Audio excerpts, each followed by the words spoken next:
very fine form, 6 wins on the spin coming into the Euros, and a belief that they can do something special out here in Germany, starting in Dusseldorf tonight. I'm Hugh Wisencroft, alongside the former Scotland striker Chris Uwalumo and TalkSport commentator Joe Shannon. Let's talk a little bit about France and Austria before kickoff. I do want to talk about William Saliba, the Arsenal centre-back's been absolutely brilliant, gets a start in a major tournament. What have you made of the fact that Didier Deschamps has finally decided to put his faith in him, because he hasn't really been a favourite for him so far?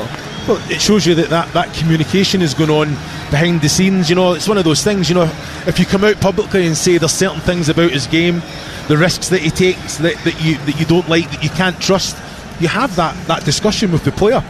If he then doesn't implement that and doesn't change his ways, then I understand why he doesn't play, but he's in.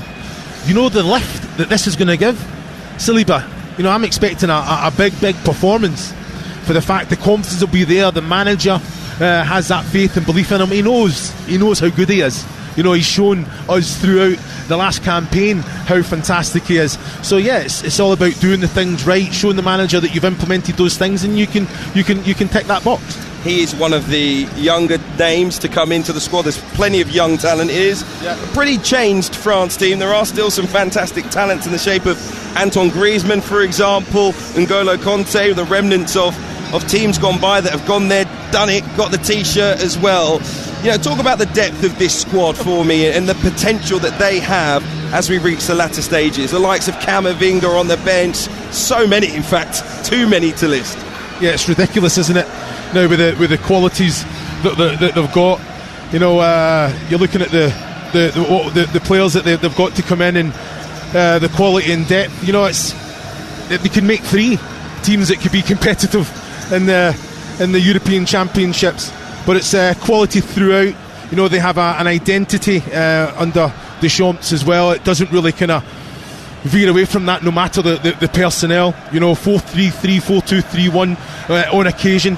But it's a possession game. But you know, once it gets to that front 4, front 5, front 6, whatever the personnel, they can tear teams apart, and the opposition teams are very fearful, and rightfully so. The likes of Benjamin Pavard, Ferland Mendy, Edouard Camavinga, Aurélien Chouameni, Randall Kolo Muani, Ron Zaire, Emery, Kingsley Coman, Bradley Barcola, Ibrahima Konate. There are so many great players, not even in the starting lineup here tonight, and that might be the difference between France and most of the other teams at this competition. How do you get the best of a team with so much talent? I think some will say, have a quick look at the right back area. Jules Koundé, to be honest, has played a lot there for his club this season. That has massively helped.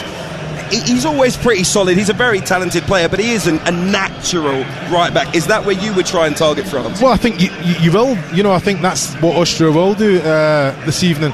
You know, I think the way that I think, like you say, has played a lot of games there. Barcelona this campaign, performed well, has an understanding what the offensive qualities of the position, but defensively as well. But when we talk about Austria and their high press and high intensity, it's going to be really interesting, because even though Rangnick sets them up, organised, that perfect press, when you're brave and composed in possession, you get those passes in. Even the perfect press has to stand back and respect that. So we all know the quality and depth that France has got, the technical ability. They can keep the ball no matter how well they're being harried. He's kind of held up as the inventor of Geigen press. It's what worked so well for Jurgen Klopp in his time at Liverpool. He tried to bring it in at Manchester United. I think he asked the players to work too hard. We know they don't fancy that at United, so it was never going to work, really, was it? Well, to do that and to press, you have to be very, very fit. You know, very kind of the structure of it, and that's with and without the ball. But you can see the way that the players have been speaking and very focused. Got that, like you say, that tingling in the belly, itchy feet, as they say. They know that they've got their game plan. It's about putting it into action and not playing the occasion, going out there doing what they know they can do. You know, they've won defeat in the last 16, dating right back to November 22. They've scored in the last 17 matches consecutively. So it's going to be a hard ask for France. They're not going to have it all their own way, but they do have that quality in individuals and collectively. A couple of those individuals: Marcel Sabitzer, formerly of Manchester United, Konrad Lehmer of Bayern Munich as well. what impact would you be looking for them to have on the game? No, well, offensively, you know, I think when they go and play that high press, you know, that's where the energy comes. You know, Grillet's in behind that information to say, let's go, we can go, not as ones and twos, but as a group. You know, the defensive line will be stepping up. But Sabitzer he's taking that role on as captain. You know, you've got to remember, big players, you know, Alaba, you know, Schlager, you know, they're important players, that core, that spine of the team. These players have really kind of come in and stepped up. Baumgartner as well scored 5 in his last 5. You know, they have quality. They've got creative players that can go and score, but first and foremost, that work ethic. You know, tenacious, go and chase everything, can tackle, be aggressive, and that's the messages coming out of the Austrian camp. It's going to be about temperament as well for Austria, isn't it? Because it's a big game for them. You know, now you're at a European Championship and you're taking on France. You know, we don't want them to be bedazzled by the great talents that they're up against. I'm sure they won't be all the occasion either, but to relax, and I know you'll like this, Ralph Rangnick actually took the squad to see Rod Stewart in concert a couple of days ago. So they will be nice and relaxed going into this one, won't they? But that comes with experience. Okay, they've qualified for the last 3 European Championships consecutively. They won in the last one 3 years ago. That's where they get the first win, get into the round of 16. You know, there's that. From that you get so much experience, but they have to take it one step further, and it's so important, like you say, the occasion coming out. You don't want to be caught in the headlights. We were talking a little bit earlier on about Kylian Mbappe, the importance of sport, the power of sport. We're just seeing pictures of him in the tunnel. He's incredibly relaxed. He's been absolutely mobbed by every single one of the mascots. They've all got pens ready. They want their little mascot shirts signed by Kylian Mbappe, and he's taken the time to sign each and every one of them. Well, I asked you spoke about the political thing. Do you think that brings extra pressure on Mbappe to go out and do it tonight? Tonight, absolutely it does. All of France will be watching. Put your money where your mouth is. He's done so much. He has done so much. You know, in terms of a France shirt, in terms of the quality that he's shown for Paris Saint-Germain, and he will go on to win more with France and with Real Madrid. But when you make statements like that have the possibility, I don't want to get too political, of dividing people back home, tonight's his night to unite them once again. Yeah, but you've got to remember, this is Mbappe we're talking about. This pressure and expectation is on him every single time he crosses that white line. You know, this is no different from any other game. But it still adds pressure. It still adds pressure. Yeah, pressure that he can handle and deliver. You wade into the political sphere and it still adds pressure. But he can deal with it, because we've seen 100%. We've seen him so many times. He's been absolutely brilliant, and we are delighted to be watching him once again this evening here in Düsseldorf. Now the stadium absolutely packed, and they've done very, very well to separate the fans. It is almost exactly red and blue to our left. So many of those tricolour flags waving in the air, blue shirts predominantly, and away to our right hand side it is a mass of red. All of those Austrian fans who are here to see their team do something special at the European Championship, and they are an outside chance. They could be one of the main dark horses in this competition. Now many fans, all of us here in the press box, stand to our feet as Kylian Mbappe leads out France. Marcel Sabitzer leads out Austria for what could be a great game here, and maybe possibly another shock on a day of shocks at Euro 2024. There's a huge Austrian flag away to our left and a huge France flag away to our right. Very quickly, Chris, what are you expecting to see in this first 45 minutes? Well, I'm expecting to see goals. And I believe both teams will get a goal in this first half. You know, I think the way that Austria go and press, can they force the error in that attacking third and then capitalise on it? Yes, they can. And now everyone stands for the national anthems. We begin with France, with Le Marseillaise.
And a little reminiscence of Qatar a couple of years ago when Cristiano Ronaldo was out there, all the cameras down pitch side trained on the face of Kylian Mbappe. Now Austria's national anthem, Land of the Mountains, Land by the River.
Huge noise here in Dusseldorf. Someone's going to have to explain it to me, but a huge banner was unfurled with an image of Ralf Rangnick in a fisherman's hat with a fisherman's vest and a fishing rod slung over his shoulder. I don't know what it means, but they're right behind him, these Austrian fans, and so they should be. He's had a big impact on this team.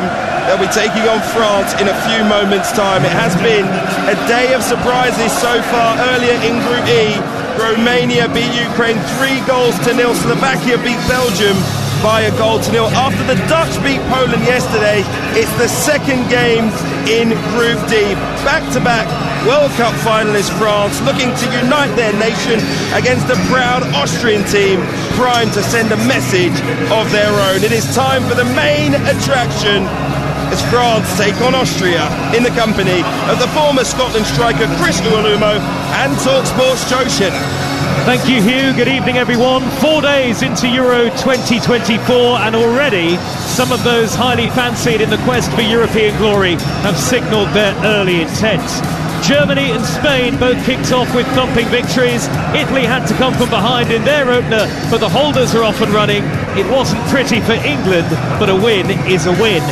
And how about Group D so far? Well, the Dutch edged out Poland to go top at this very early stage, and now it's the turn of the 2 times Euros winners France. Might 2024 be the year of the French Euros hat-trick? Magnon is their goalkeeper. Koundé, Upamecano, Saliba and Theo Hernandez are the defenders, and Conte and Rabiot are in midfield. Dembele, Griezmann and Mbappe in support of Thuram up front for Austria, who may well take on the example of Slovakia and Romania and try to cause a shock. Pence is the goalkeeper. Posch, Danso, Verber and Mvena are the defenders. Seibalt, Grilic and Lima are in midfield. Sabitzer and Baumgartner are in support of Gregoritsch up front. Well, Euro 2024 is off to a stirring start, and once more TalkSport the place to be as we take you inside the stadium and on the edge of your seat as the drama unfolds and history is made. French expectations as high as ever, but Austria have waited a long time for this evening, and they are determined to bring their excitement onto the field. Every game live and in full on the network, and Austria from right to left in red shirts, white shorts and red socks are about to get the game underway here in Dusseldorf, where the skies are still bright, the floodlights are on. France, white shirts, blue shorts and white socks from left to right. The waiting is over, we're off and underway. Live on TalkSport, one of the games of the tournament so far, as Florian Grilic immediately scoops the ball high downfield, and Hernandez, the French left-back, is there to clear it out of play. It's a throw to Austria, deep inside opposition territory, and can they make some early headway perhaps? And the ball goes back to Seibalt, who's about 10 yards into opposition territory. Well, Chris Uelamo, a big night for Austria, of course. Can they cause a surprise, as we've seen twice already today live on Talk Sport in the Euros? But of course, so much expectation on France, who'll feel they can go all the way. No, definitely. You're looking at the Austrian side coming into this tournament in fantastic form, but they have a real identity that really works with and without the ball, Joe. It's a Vayner's cross from the near side, the left, and it's gathered by Mike Magnon, the new French goalkeeper, wearing number 16, which is iconic in French terms, worn by Fabien Barthez in the past, the great French goalkeeper of the 1998 World Cup final team and the Euro 2000 winning team as well. They look for a Dembele on the near side, the right. We've had just over a minute, and it's Austria 0, France 0. Griezmann on the edge of the penalty area looks for the 1-2 with Kylian Mbappe. Austria smuggle it clear, only as far as N'Golo Conte, wearing number 13. Good way to pass from Conte up the inside left channel. Theo Hernandez is there down by the dead ball line. He pulls it back to Mbappe, who's peeled out on the left, and you can expect Mbappe and Thuram to switch positions with regularity tonight. Now Rabiot out wide to the far side of the field, and Mbappe jinks inside, finds Conte. Mbappe was clipped, and that's a free kick to France, about 30 yards from goal, left of centre, 0-0. So good with the ball. France playing out from the back there under a very good Austrian press as well. You know, Koundé, calm as you like, little dink over the top for Dembele to go on the end of.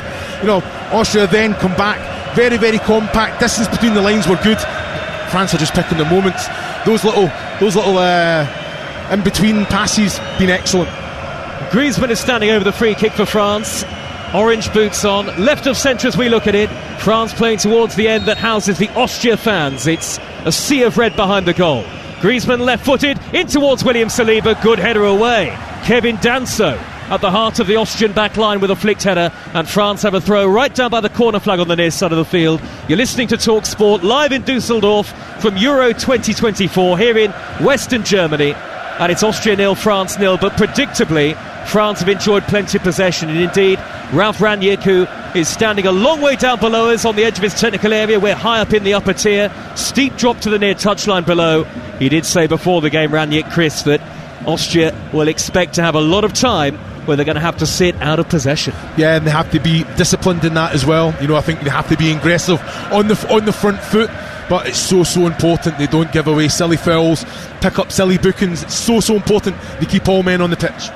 Upamecano for France, the centre half, wide to the near side, and Jules Koundé exchanges passes with Griezmann and motors into Austria territory. Little touch forward by Griezmann, trying to poke it up the middle towards Marcus Thuram, a son of Lilian, who won again the World Cup in 1998 and Euro 2000 with France. A great pedigree about so many of this French team, and Didier Deschamps, the head coach, in charge for 12 years now, watches on with his arms folded on the near side touchline. If France lift the famous trophy by the end of the tournament, he'll have become the only man to have won both the Euros and the World Cup as a player and as a manager, which really would be quite extraordinary. Austria 0, France 0, 4 minutes gone. That would be some achievement, Chris Uelamo. Nah, he's been amazing for his country, hasn't he? He's come in, he's transformed France into this force that's feared around the world. You know, I think he's implemented his style, which, to be fair, gets some criticism as well, but he's strong in his views and the players believe in him.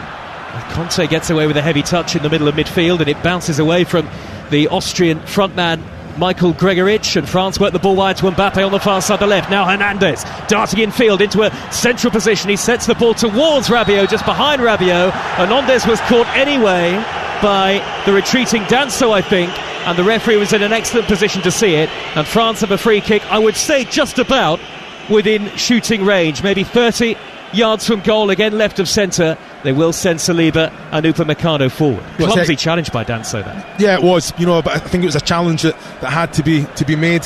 Theo Hernandez, you know, there was an option to ram Mbappe. He's driving central there. You know, it's excellent play. Skip past one challenge. I think Danso was committed to the challenge, and he just got there first. Hernandez. Saliba lurks, the Arsenal man, on the edge of the penalty area. And Upamecano at the far post as well. Thuram and Rabiot on the edge of the Austria box. Lots of height and physicality in this French side. Griezmann to whip it in, left-footed into the penalty area towards Saliba. It doesn't reach him, headed up into the air by Danso. Skies are still relatively bright overhead, as I say, and it's a warm early evening in Dusseldorf. Slide tackle comes in from Mvena, the Austria left-back, near side of the field on Upamecano. But France absolutely dominant early on here in terms of both possession and territory, though they haven't tested the Austria goalkeeper Patrick Pence at all yet, and it's still 0-0. Yeah, I think I'm looking at the Austrian defensive unit stepping up, being brave when they can, but like you say, France are so controlled, so dominant with the ball, always have options. It's so important that when you can get the ball down and play from an Austrian point of view, you have to be brave, be compact. This is what Rangnick said, with and without the ball, they have to be in control. Mbappe trying to skip beyond Posh on the far side. The France left is about 10 yards into opposition territory. Posh does well to make a half tackle. France with a throw again on the halfway line. There are flags everywhere you look.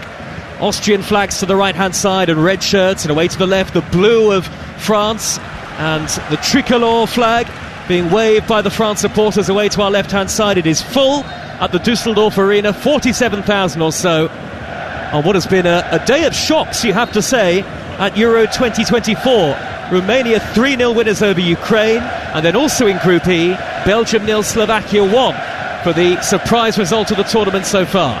Good footwork by Thuram for France, marauding in field away from two in red, but then he fouls Danso, and Austria have a free kick midway inside their own half of the field. We haven't really seen Austria on the ball very much yet, but make no mistake, they had a great run of form coming into this tournament. Not lost in their last 7, Austria. Last defeat was back in October, and even despite the injuries they've had, Chris, they will believe they can cause another shock tonight. Yeah, they've lost some important players, that kind of core, the spine of the side, but big players have stepped up. Sabitzer, who again, I think he's the one that organises this press. When he goes, everyone else goes, and at the minute they're not really in that transition, not really winning the ball, but they're really forcing the issue with France, making sure that they're moving it quick. Chris Awilamo, our Scotland commentator. Chris and I will be on the train with Hugh to Cologne tomorrow ahead of Scotland's game against Switzerland on Wednesday night live on TalkSport. Must win for the Scots, you feel that. And then England are playing on Thursday night, the following night, against Denmark in Frankfurt. Here come France, great ball, Rabiot onto Mbappe, his pace is absolutely rapid, and he's rammed the ball right-footed into the side netting via the touch off the goalkeeper Pence. Explosive, electric counter-attack from France. Pence makes a good save to turn it behind 0-0. Yeah, it's an excellent ball in behind Rabiot, and you know what, he's onside there. Mbappe takes his first touch towards goal. The opportunity is always going to come. He's trying to give Pence the eyes, to thinking he's going to the bottom right hand corner, and he just whips it close to the near post. It's a great save, by the way, from Pence. Strong hand there from the Mbappe shot. Corner's taken short to Dembele on the corner of the penalty area, back out wide where Griezmann delivers high to the 6-yard box, and Pence makes a good take. And that's a couple of really confidence boosting moments for Patrick Pence in just his 7th international cap. Danso's gone down, by the way, and the referee might have to stop the game momentarily. Danso, the Austrian defender, is still on the pitch, but big moment that for Patrick Pence in goal, and he passed the test, Chris. Yeah, he did. You're spot on. I think it instills confidence in himself, but his defensive unit as well, knowing that their goalkeeper's going to come out, both hands, be very competent, and like you say, just slow it down. It's so important. The goalkeeper dictates the tempo of the play sometimes, but I just need to see a little bit more from Austria with the ball. So 9 minutes played, and it's Austria 0, France 0. Austria have possession. Danso back on his feet, quickly back to the goalkeeper Pence, and now Danso once more, almost operating in the right back position at the moment. Forward to Konrad Laimer of Bayern Munich, and now Danso again, having to turn away from Thuram and finding Grilic, the deep-lying midfielder. Floats an intelligent ball high up the inside right channel. Sabitzer is after it, but William Saliba is there to sweep up with that nonchalant air that he has. Great confidence about Saliba of Arsenal. And then a shove in the back of Rabiot, and a free kick for France in their left-back position. Quickly they go back to goalkeeper Magnon. And at the moment, Austria aren't able to retain possession really at all. I don't think it was a bad ball in behind. You're looking at Gregoric there. He is that outlet trying to stretch the pitch, but it's a difficult ask when you're up there on your own. a little bit more on the ball down that right hand side, possibility that he's getting onto it. But I think the main thing, objective here, is that don't allow France to take anything quick. You've seen how quickly it goes back to Magnon there. They have to make sure that that's the only way that it goes back. They can't play forward. Well, there are some good attacking players in the final third for Austria, we know that. And we know, Chris, don't we, that there's no easy game in a major tournament. We've seen that so far today. Yeah, definitely. I think you have to be switched on, concentrated, because as we've seen, you're getting punished for individual errors. Great noise here in Dusseldorf. There has been all the way in the build-up, really. There were France and Austria fans here well in advance of kickoff. Here is Werber of Leeds United, spent last season away on loan in Germany at Borussia Mönchengladbach. Out to the left-back position where Florian Grillitsch is standing. He'll roll the ball back to the feet of the goalkeeper, Pence. A short-sleeved shirt. And now Danso emerges with possession, finds Seibert, and they work it quickly towards Baumgartner on the halfway line, immediately surrounded by the white shirts of France. But Austria have still got possession. Good football from the Austrian team, probably the longest spell of possession that they've had in the 11.5 minutes so far. Still goalless on TalkSport. Little touch by Grillitsch. He gets the return ball from Baumgartner. And now Seibert right to the near side of the field from Lima to find Mvena, the left back. And Mvena's right-footed in, swinging cross. And Posch coming into the far post, the other full-back. And the header took a big deflection off Theo Hernandez, looped into the air. And Magnon, the French goalkeeper, is there to gather. Yeah, it was excellent play, wasn't it? From Austria as they're coming up there.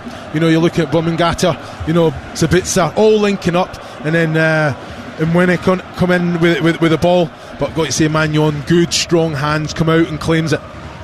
Chris Owelamo with me for commentary tonight, live inside the stadium in Dusseldorf, as Mvena watches a bouncing ball drop into his own half, the Austrian defender. Dembele nearly won it back in a dangerous position for France. Austria then see Posch commit the foul on Thuram, and that's another France free kick about 15 yards into opposition territory. I never thought there was a lot in it. I think Posch came in, I thought he intercepted the ball, took it quick again. He's have to stop it from happening, Joe. Here's Thuram, edge of the penalty area, through to Theo Hernandez, angle tight, and he whips it right across the face of goal. Only needed a touch, almost on the goal line. Nobody there in a white shirt for France to just tap it home. Hernandez with a driven ball right across the goal line, but nobody there to make it 1-0. And it was a cross, wasn't it? You're looking at Hernandez, it's excellent play, a little bit of link-up play, a little give and go as well. The way to pass was excellent, but that's where someone has to break their neck to be. A yard from goal, just make any contact, you're putting it in the back of the net. And Chris, as a former striker, you know that yourself. Have you recovered, by the way, from that opening game? We'll be all right, won't we, for Wednesday? I knew you'd bring it up, Joe. I knew you'd bring it up. Oh, we're a team, though, and we're looking forward to it. Oh, we are. Watching Scotland on Wednesday night in Cologne, live on TalkSport against Switzerland. Must win for the Scots. England on Thursday night play Denmark. On Thursday evening, 5 o'clock kickoff, that'll be in Frankfurt. Again, live on TalkSport.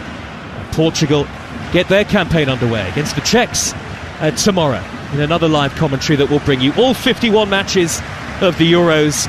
Will be live with us, TalkSport and TalkSport 2. Make sure you download the app to be across everything. Throw to Austria, far side of the field, midway into French territory on their right-hand side. They're attacking the end that houses most of the France fans. Baumgartner peels away up to the edge of the penalty area, and a layoff from Gregovic to the edge of the box, dinked wide by Grillitsch, right to left towards Mvena, doesn't reach him, header away by Koundé. Now France on the counter-attack, the ball is swept over halfway, carelessly by Dembele.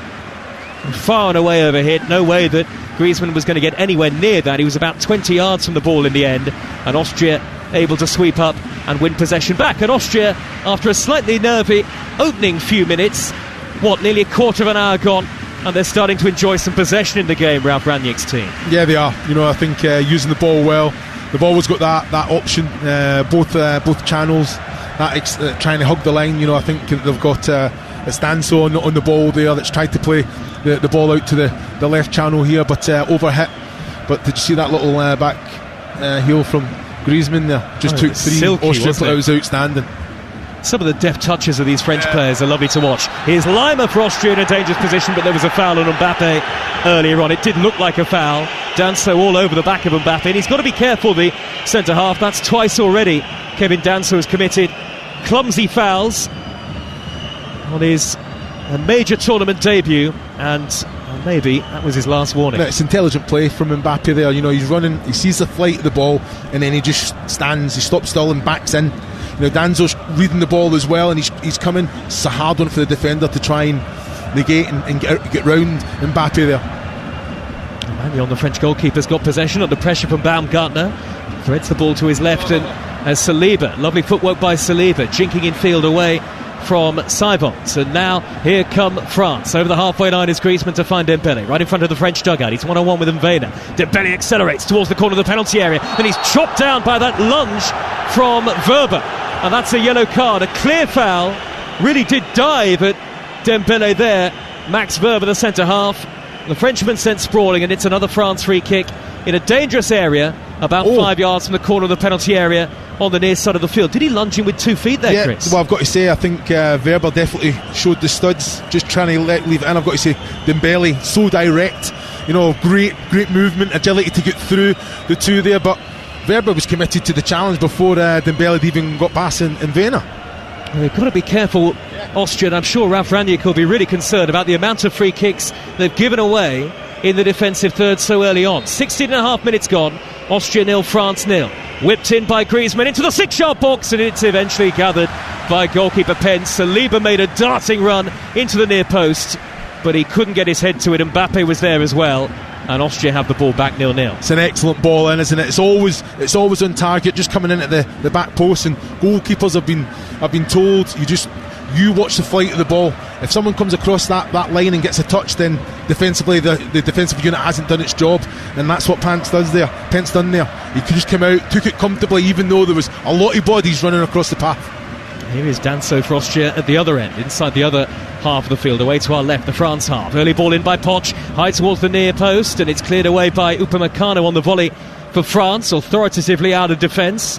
And then a header downfield by Danso, who was certainly caught by Rabiot. And the referee again calls a halt to play. Clear foul by Adrien Rabiot on Kevin Danso, and it's been a stop-start in the last few minutes. Well, I'm looking at this now. Rabiot knows exactly what he's doing. He's lucky, very fortunate. I don't think that the referee, because he's seen that's a yellow card. It's a yellow card. Had no intention of going for the ball there. Well, he's not given it, has he? Referee Jesus Gil Manzano is the referee from Spain. Austria take the free kick quickly, but again the referee's not having any of it. They're going to have to go back to where it was originally meant to be taken from. Danso now up to Poch, the right back, far side. Early ball in, blocked by the back of N'Golo Conte, who plays his football in Saudi Arabia nowadays. Austria have it with Verber. It's not a particularly good pitch actually here in Dusseldorf, worth saying. Rabiot's got the ball now in the centre circle. He's eluded 2 Austrian defenders, laid it wide to the right hand side, and Griezmann attacking the corner of the area. Griezmann left-footed shot, having driven in field, blocked off by Verber. France have a corner. Again, they were so quick on the break there, and Rabiot scampered forward to start the attack, and Griezmann wins the corner. Wrong option for me, Griezmann there. I thought it was excellent play. Rabiot, the way to pass to Griezmann was excellent. But when you've got Dembele coming round your outside there, you just got to commit the defender, and then the way to pass, little reverse one into the path of Dembele, and he's getting an opportunity at goal, or he can even give you it back. You know, a little give and go from Griezmann there would have been perfect. 2 centre halves forward for France, so too Thuram and Mbappe lurking at the back post. Rabiot is there as well now, joining the pack. Austria with everybody back behind the ball. Griezmann's left-footed in, swinging corner, flicked on by Upamecano and headed away from the edge of the 6-yard box. And now Koundé with a cushion header back to the halfway line, and Conte rolls the ball all the way back to goalkeeper Magnon, and France will have to begin the attack again. Well, the touch from Upamecano was just to the back post. I think if he got a little bit more on it and steered it goalwards, you know, that's causing a lot of trouble for Pence there as well, because there's a lot of pace on the cross, Joe. Good forward ball by Rabiot, weighted perfectly high up the left wing to find Mbappe. Down by the corner flag on the far side of the field. Again, he accelerates beyond the defender, Poch. Mbappe, little touch, trying to poke it against the heels of the retreating Gregoritsch. I think he hoped it would bounce back into his path. It didn't. And now Austria with the potential of a counter-attack. Lima from the halfway line, forward to the lip of the centre circle, and Michael Gregoritsch, but he can't find Baumgartner, and France win it back again. France continuing to largely dominate possession in the game so far, but it remains 0-0. And really, in terms of the chances on goal, the only save, that stop from Pence at his near post to deny Kylian Mbappe. But it's the French supporters who are the louder at the moment. Away to our left, Chris Iwelumo. Yeah, like you say, the support's been excellent. I need to ask you about N'Golo Kante. You know, I think you look at the position, covers every blade of grass, but he stops it. He goes and stops the cross right at the point. Nothing gets in. He gets as close to the opposition player every opportunity, and he breaks his neck to get there. And you see, as soon as France lose possession, he's the one. He's sprinting, full sprint to get back into defensive position, and he's all over the place. It's an absolute delight to see. I was going to say, he's not lost anything while he's been away in Saudi Arabia, has he? And that's an argument. You know, you look at certain English players that have been out there, and you think they're not quite there, they're not getting tested at the right level. Look at the levels that he's getting already in this game. You know, the distance, the speed, the agility. Oh, by the way, there is a problem for Grilic at the moment. The game has been stopped, and Grilic, the Austrian midfielder, is receiving some treatment. Thumbs up from the physio down on the field of play, so maybe that means he's okay to carry on. There are one or two Austria subs warming up on the near side of the field. Huge big French flags away to the left hand side, a flag of a cockerel away to the left, and a giant French flag, blue, white and red. So Grilic will have to come off just temporarily, and Austria will be down to 10 men for just a few moments. Austria 0, France 0 as we head towards the midway point of the first half on Talk Sports. And our coverage of Euro 2024 will continue, not just in terms of the live commentaries, but our daytime shows live in Germany, including the likes of White and Jordan from 10 till 1 every day, live on location. You can watch that on our YouTube channel, and on talksport.com there's a live blog of every England and Scotland game across the course of the tournaments, including Adrian Durham's infamous player ratings at the end of each game. Here is Danso for Austria. The game back underway after that stoppage for the injury to Grilic, who is now back on the field. Austria have possession again. That might suit Austria, that stoppage in play, because France, with that tremendous pace that they've got, have caused Austria one or two problems in the first 22 minutes so far. Now Grilic, just to the right-hand edge of the centre circle, out to the near side, the left, and Verba, the centre half. Further wide, hugging the touchline, is Mvena, the fullback, who likes to get forward. He's away from Dembele, and he's won Austria a corner. Right down below us, near side of the field. Chance here for the Austrians to threaten, 0-0. Yeah, I've got to say it's an excellent ball from Verba to Mvena there. And I thought his first touch could have been in behind Dembele, allowed Dembele to get back and get that kind of vital challenge in there. That ball should be coming in the box. 4 Austrian shots in there waiting for the delivery. Lots of aerial ability in this Austria side. They've flooded the penalty area with red shirts now. And it's Sabitzer, right-footed with the delivery. Here comes Magnon, the France goalkeeper. He takes it well. Just watched it drop into his gloves, high above his head in the 6-yard box. And a quick throw out to Antoine Griezmann, who has to go back to Koundé. Absolute brilliant from Magnon there. You know, came through a lot of bodies as well. Eyes on the ball, claimed it comfortably.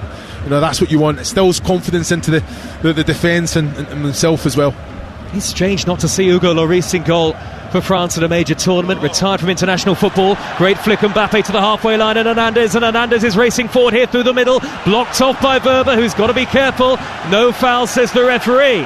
And Danso plays the ball clear. You forget the extraordinary speed that Theo Hernandez has got on that far side, the French left, and he, in combination with Mbappe, is a terrifying prospect for any opposition defender. Yeah, I thought Verba was a lucky man there. You know, I thought Hernandez possibly just lost control of the ball just before the challenge came in from Verba, but it was still only a metre or so away from him, so surprised it wasn't given. Baumgartner for Austria into the penalty area, taking on Koundé, goes down. Koundé made a half tackle, and Upamecano had to hoist that clear hurriedly before Konrad Laimer could reach it just inside the France box. Now Conte forward to Griezmann, just shy of the halfway line, and Griezmann slows it down. Back to the left-back position, and Hernandez, and now Griezmann again from the halfway line. Pings a lovely, delightful crossfield ball. Left to right, and Dembele took it down on his left foot, but miscontrolled it, took it straight out of play in front of the France dugout, and that'll be a throw to Austria. First sight of goal, though, just a few moments ago for the very talented Christian Baumgartner. Very quick feet. We've seen him score a couple of super goals of late. In fact, he's scored in each of his last 5 international appearances. Posch crosses from the right for Austria. That's blocked off by Hernandez, and it's an Austria throw down by the corner flag. Chris Owelemo, 0-0. Austria getting a little bit more of a foothold in the game, getting into good areas, both flanks. what I will say, if I'm going to be overly critical, that ball needs to come in. I thought Baumgartner, as soon as he gets in the 18-yard box, as soon as he moves it to the right, can he let one go? Joe, he's took an extra touch, allowed the defensive opposition players to get close to him and get that challenge in. Well, the throw will be taken on the far side of the field by Posch, very close to where the French fans are. Long throw high up towards Gregoritsch, down by the penalty spot. France let the ball bounce, Saliba heads it away eventually, and then N'Golo Kanté was caught by the defender Mvena on the edge of the France penalty area, and France will have a free kick inside their own half. 0-0 it remains. Well, N'Golo Kanté knew he was going to take a sore one there as well, but brave as you like, Mvena, I think he was going to take the shot on, wasn't he? He was ambitious. he was styling it out, Joe. Why not? Exactly. They're full of confidence, aren't they, this Austrian team? No question about it. Even though France on the night so far have looked more likely to score, it's no wonder that Austria have gone 7 unbeaten and just 1 defeat in their last 16, coming into tonight, the opening game for them of Euro 2024. It's been great hearing from the Austria players in the build-up as well. Leimer among those, saying that something special is happening, he feels, in the Austria camp. We'll see. Here is Grealish for Austria. 10 yards from the edge of the France box. He spins away from Rabiot, tries to squeeze the ball out wide to the far side, the left, but eventually Saliba's there to make a good interception. Quick ball onto Kanté. He was converged upon by Seibert, but France have still got the ball. Koundé over halfway to Dembele. He's tried to jink beyond Mvena, who makes a good tackle at the expense of a France throw. Well, Koundé done everything right there, gave the ball to Dembele very, very early. Mvena, I've got to say, defending was outstanding. You know, Dembele's tried a little tic-tac, both feet to try and go by him. He made sure he got ball, got a little bit of man as well, but it was an excellent challenge. Here is Grealish for Austria. Is that what you call it? A little tic-tac to skip away? It was a lovely little bit of footwork, wasn't it? And we've seen lots of enterprising attacking play in the game so far, Chris, but maybe just that one clear-cut chance has been eluding us, hasn't it? Yeah, I think the Mbappe one, I think when he's tried to give Pence eyes and go to the near post, I think just do what you do, you know, make sure. Well, he hit the target. I've got to say it was a good strong right hand from Pence there, but that was a big opportunity. Heading towards the 28th minute now, as Pence plays a square ball along the edge of his own penalty area for Danso, who drives it high downfield into France territory. Gregoritsch goes up for the header, but beaten to it by Upamecano. Then a slightly unconvincing clearance, not once but twice by Saliba. One back by Austria. Gregoritsch has fed Leimer just to the right edge of the penalty area, but there should have been a free kick for Austria there. Referee waved play on. I think he tried to play an advantage that just wasn't there. Anyway, they've got it back, Austria, with Baumgartner on the edge of the D. This time he's blocked off yet again by N'Golo Kanté, who's there to make that trademark elegant interception. Dembele is then fouled inside his own half. France have a free kick, but you can hear the boos of the Austria supporters because they felt there was a foul much earlier on in that move. Yeah, and I have to agree. You know, I understand that the referee Manzano is trying to look for that kind of advantage, but I've got to say I'm seeing a very nervous William Saliba, you know, making errors that I wouldn't usually see him do, making decisions that he wouldn't usually do, and it just shows you the extra pressure that comes when you're playing for your national side. It's his first major tournament start, isn't it, Chris? We saw him make one appearance off the bench at the World Cup in Qatar, where France were a penalty shootout away from being the world champions. Can they become European champions for the third time this summer here in Germany? Not many would bet against them. A throw to Austria in the left-back position on the near side of the field. The floodlights up ahead, getting a little more prominent now. Austria 0, France 0. It remains on Euro Game Day live on TalkSport, presented by Carling, the UK's #1 lager, 18+. Please drink responsibly. Kanté feeds Mbappe, back to goal. Neat little layoff to Rabiot. Rabiot, square pass where Theo Hernandez runs onto it. Lots of space, at least initially, on the far side, the France left, but then Mbappe having to retreat towards the halfway line under pressure from Seibert. And now Kanté, just to the left of the centre circle. Upamecano strokes it wide out to the right, and Koundé hoists a clever ball upfield, up the right-hand channel, well intercepted by Wöber, and then Thuram goes down off the ball as Wöber and Danso both came across, sandwiched Thuram there in the centre halves, and Thuram's gone to ground straight away, and sportingly Austria put it out of play. What did you make of that, Chris Iwelumo? Well, it's Danso that's Yes, he knows exactly what he's doing. He's just blocked him off. He's not touched the face. I've got to say, I don't know why he's going down holding his face. That's a little bit embarrassing. Well, Didier Deschamps was out of his position in the dugout, arms outstretched, the French head coach. And I think sensibly nothing given by the referee. Thuram back on his feet, and Austria will get the ball back. It is a free kick, but what I don't like to see is Thuram going down holding his face. Look, there's VAR. You know, you're not going to get a player sent off by feigning the hit to no chance. We've got monitors in our commentary position, so we can see exactly what was happening. Nowhere near the face of Marcus Thuram. Austria supporters bouncing up and down behind the goal away to our right hand side. Lots of red and white flags behind that goal. Throw up field by Mvena up to the halfway line where Baumgartner's waiting. Tries a little 1-2 with Sabitzer, the captain. Shrugged aside by Rabiot, who wins it back for France very quickly and with great authority on the halfway line. Now Saliba strides forward. Conte is doing his laces up in the middle of the pitch, would you believe it?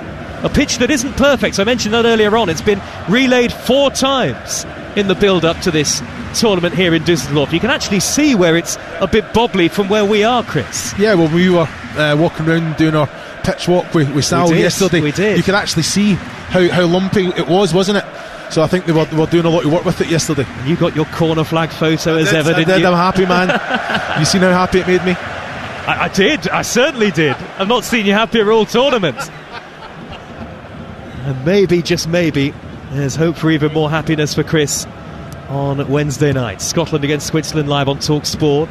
England against Denmark is on Thursday, 5 o'clock, live again with us. Here's Griezmann on the lip of the centre circle for France, inside his own half. Good sliding tackle by Seibold to win it back. And now driving forward is Baumgartner. Saliba backing off. Baumgartner waits for the run of Lima, who pulls it back across. It takes a deflection, and Magnon's done well there, the France goalkeeper, to clutch that into his gloves and prevent the corner. And Austria see a half chance at the counter-attack go begging 0-0. That's quality. It's different class. You know, you're looking at Lima going in there, making the run, coming across. Saliba takes the sting out of the ball, but Magnon keeps the ball in play. Now France have got Mbappe isolated with Posh on the far side of the left. He's got Rabiot making the underlapping run. Rabiot to cut it back across towards Griezmann. Hooked up into the air by Seibold, nowhere near away from danger. Headed away to Mbappe, first time shot. Blocked by Seibold again. Much more important intervention from the number 6 for Austria. 0-0 the score. Mbappe hugging that far side left touchline now. A danger every time he gets the ball, of course he is. Hernandez lofts in a high cross to the back post, only half cleared again. This time by Mvena. Now Koundé for France. Out to the right and Dembele. Dembele trying to produce the quick feet to dart beyond Mvena. He's reached the dead ball line and Mvena lunged in. Mistimed the challenge. That'll be a free kick to France and another yellow card. Had that been 2 yards further forward, you're looking at a penalty. How do you defend against that, Joe? You know, I've got to say, Mvena, he's got a man who's behind him as well, giving him a little bit of support. Dembele just moves the ball over that first couple of yards. And it's a yellow card. He just got there first, didn't he? Mvena was committed to the challenge, but how do you defend against that? It's excellent play from Dembele. Well, Mvena was trying his best, but his best was nowhere near enough. And a free kick to France at the Austria end of the stadium here. 0-0. It's right on the dead ball line. It'll be drifted in here by Antoine Griezmann, dinked into the near post. Poor delivery, cleared away. It's come out to Dembele, corner of the area. Twists onto his right foot, but blocked off by Lima. Lima now looking to charge forward up to the halfway line. He's laid it square to Baumgartner. Sabitzer busting a gut to get forward in support, as is Posh. He's on the ball on the right hand side. Lofted cross high to the back post. Lima will try and nod it down. Sabitzer goes in. Good goalkeeping by Magnon, and I think there was good communication there between him and Saliba. There must have been a shout, because Saliba left it and Magnon picked it up. And now France are on the break, Chris. Suddenly it's a little end-to-end as Thuram gives it away. Still 0-0, and Penn finally, Verber's surge forward is blocked off, and it's a France throw in the left-back position. We can take a breath. I've got to say, it was an excellent break from Austria there. You know, it's 5-3-5, but then all of a sudden the French found themselves very much outnumbered. 3 going towards the ball. Great ball in. I've got to say, Konrad Lema, he's just got to head it to the edge of the box where Grilic is. You know, I don't understand why he's put it back into the danger area, the 6 yards block, where Magnon has been so prominent. That's where free as well. Grilic there. They just cushion the header, and Grilic's he's gonna get an opportunity at goal, definitely. 10 minutes of the first half to go. This is Group D at Euro 2024. After 2 surprise results in Group E earlier on, wins for Romania and for Slovakia. Out on the near side, the left is Gregovic for Austria. That's a good cross. Sabitzer knocks it down. Baumgartner! It's gone wide! Goalkeeper spread himself at the feet of Baumgartner. I'm sure Magnon got a touch. And then the last little deflection, well, maybe it came off Baumgartner and went behind. Referee says goal kick. Massive chance for Austria. Lovely cushion touch by Sabitzer. What a stop by Magnon. Realistically, that should be a corner. It's somehow still 0-0. Should be in the back of the net. I've got to say, great ball in from Gregovic there. Sabitzer, first time touch as well. Baumgartner done everything right. And I'm looking at it, could he take it earlier?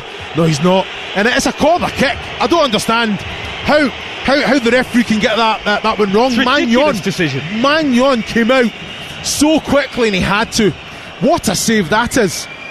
With the form that Baumgartner on as well, that should be in the back of the net. Huge opportunity. Looking to score in 6 successive games for Austria tonight, which would be an all-time national record, Baumgartner. But what a save, as you say, Chris, from Magnon on his major tournament debut. And now at the other end, France have won a free kick midway inside the Austria half. That is the best chance of the game so far, and Austria showing exactly why they are considered by some to be dark horses here in Germany this summer. Out on the left for France, meanwhile, is Thuram, corner of the penalty area, trying to wriggle away from both Lima and Posch. Nearly did so. Posch in the end stood tall, and now he's got to try and shepherd the ball out of play here, the right back. Thuram at his back, and he's done well actually there, has Stefan Posch of Bologna to win a throw in the right back spot. Well, what a moment that might have been for Austria and for their head coach Ralf Rangnick, who's done that amazing thing of becoming a German head coach loved by Austrian supporters, and he's got them really giving France a game here. Well, I have to say, I think in the presser as well, he said about those opportunities that come in games like this. Now, it's important. That's a massive. There was a massive chance missed, wasn't it? France are just on the attack with Dembele, right-hand edge of the penalty area. This time he's blocked off by Mvena. Mvena left back position, he's very nearly giving it back to Dembele. He has, down by the dead ball line. First time cross is blocked. Dembele holds up play, wide to the right, and Mbappe driving down the right-hand side. He's skinned Mvena, he's whipped it back across. It's an own goal! France score first, it's in on Ferber. And Mbappe did so much of the hard work. Mvena just didn't want to dive in. Mbappe skipped beyond him with consummate ease, whipped it back across, and the unlucky Verber there to head it beyond his own goalkeeper. And France, in part thanks to their main man, are off and running at Euro 2024. Austria 0, France 1. Well, Mbappe just stays out on the right hand side this time. I tell you what, he gets past Mvena too easy in my opinion, but he is in the box over those couple of yards. He just takes that extra little touch. Has to be better defending there. And I've got to say, Verber, he's got in the right position, but he basically head the ball back from where it came from. I don't understand why he's actually got behind. I'm looking at it again on the monitor. Oh, he's took his eyes off the ball. He's put his head down. Was there a slight deflection off Kevin Danso as well? And I think that might have just kind of put Verber off there, but still keep your eye on the ball there. He's not under great pressure there, Max Verber, and somehow facing away from goal, he's diverted it the opposite way, into the bottom corner, downward header. If you're a centre forward, it's the best kind of header you could produce. No, coming away from goal as well. A lot of work to do there as well. Fantastic header into the bottom left hand corner, but never take your eye off the ball, Joe. Never take your eye off the ball. Well, for France, it's the best opposition touch they'll see at the Euros, and they lead by a goal to 0. And of course Mbappe, who is yet to score a European Championship goal himself, had to be involved. And you could just see that Mvena, on a yellow card, he knew he couldn't dive in. He knew he couldn't make a lunge, and France lead 1-0 live on TalkSport. We're in the 40th minute now. Grilic has gone down again for Austria, second time in the game, and Sabitzer and Gregovic lead the appeals towards the referee. They think there should be more punishment there for N'Golo Kanté, and again, looking at the slow-mo replay on our monitor, I think they're right. I think he has given a free kick, has he here, the Spanish referee? Possibly not. But it is 1-0 to France on Euro Game Day live on TalkSport, presented by Burger King. Bring home the ultimate food satisfaction. Get your favourites delivered now. Turkey against Georgia tomorrow in Group F. Portugal against the Czechs follows that. That's live on Talk Sport. Portugal fancy to go deep in the tournament by many. Then on Wednesday, Croatia against Albania on Talk Sport 2. Germany against Hungary at 5 on Talk Sport, followed by Scotland against Switzerland in Cologne. On Thursday night, England against Denmark at 5. Again live on Talk Sport. The ball is in France territory, in Austrian possession. Wöber, whose own goal separates the two teams, tries to thread it right along the left-hand edge of the penalty area, and Jules Koundé, the right-back, is there to see it behind. And it's a goal kick to France. 4.5 minutes of normal time remaining in the first half. And the unlucky Max Wöber will be replaying that own goal in his mind over and over again. I think Jules Koundé has been outstanding on this right-hand side defensively. Sound, getting up every opportunity as well, but has a real understanding of that position. Something that's troubled the French for a good period of time there as well. Good ball by Danso out to the right for Posch, and the underlapping run is from Lima. Lima tries to pull it back across, and there was William Saliba in front of the France fans to turn it behind for Austria's second corner of the game. That, by the way, the longest wait for an opening goal in a game at the tournament so far. 38 minutes. I think the average before that own goal from Wöber was about 14 for the opening goal of the game in the previous matches that we've had. 7 prior to this one. Corner for Austria, whipped in by Sabitzer, out-swinging. Dancer goes up for the header, diverts it away from goal, headed further clear by Koundé for France, who lead by a goal to nil. Now Lima, just shy of halfway, and wins the throw of Kylian Mbappe. Will they feel a little hard done by here, Austria, do you think, Chris? Well, I think so. I think they've got a real good foothold in the game, created a fantastic opportunity. I think they've been very, very present, haven't they? They've been competitive. The goal, very unfortunate. But again, you have to let Mvena, he had the yellow card. He's very, very tentative in the box. So important that you have to be disciplined and very organised, but they have had opportunities. Magnon clears off balance, left-footed, the France goalkeeper, high up into the darkening skies, out to the left-hand side. It's returned with interest by Posch, up to the edge of the French penalty area, nodded clear by Upamecano. It'll drop down to Lima, who couldn't quite find Baumgartner. Good strength by Upamecano to hold off Konrad Lima, who was a regular for Bayern last season, and it's swept high upfield and away from danger by Jules Koundé. Then a downward header and a defence by Wöber. There's a vulnerability about Austria now, particularly on the left side of their defence, because that's where Mvena and Wöber both are. Both are on yellow cards. Now Upamecano strides into Austria territory. France leading by that own goal to nil. Out on the left, the far side, is Thuram. Thuram has got Hernandez on his outside. He could pull it back to Rabiot. Rabiot about 10 yards from the corner of the penalty area. Mbappe's got space to spin and turn. Griezmann tries a little 1-2, blocked off by Seibert. And now Baumgartner with his quick feet trying to stride upfield, but his touch was heavy. Rabiot trotting back to win it back. And France, who have got such a good record in recent major tournaments, reached the final in 3 of the last 4 major tournaments, are starting to show their swagger in this game now, Chris Uweleba. Yeah, completely in control. I think defensively everyone knows their responsibilities, but with it there's just a fluency there, so the little how they rotate, getting in behind, coming and getting it. It's so hard to defend against. You look at the Austria side, working very, very hard without the ball, which they knew they would have to, but there's no way that they can keep this up for the full game, Joe. Well, they're trying as hard as they can with that trademark gegenpressing style that Ralf Rangnick has developed and has used to such great effect, and so many managers have been influenced by Ralf Rangnick. They've certainly been good in patches in the first half, Austrian. There was that huge opportunity for Baumgartner, forcing the save from Magnon, but they are a goal down. And Vena is in front of the Austria dugout, down below our commentary position. We are way up high at the back of the stand. Two-tiered this stadium, almost box-like. It's got a retractable roof that they can use when there's concerts here. Ball is on the halfway line as La Marseillaise, the French national anthem, rings out from the end to our left.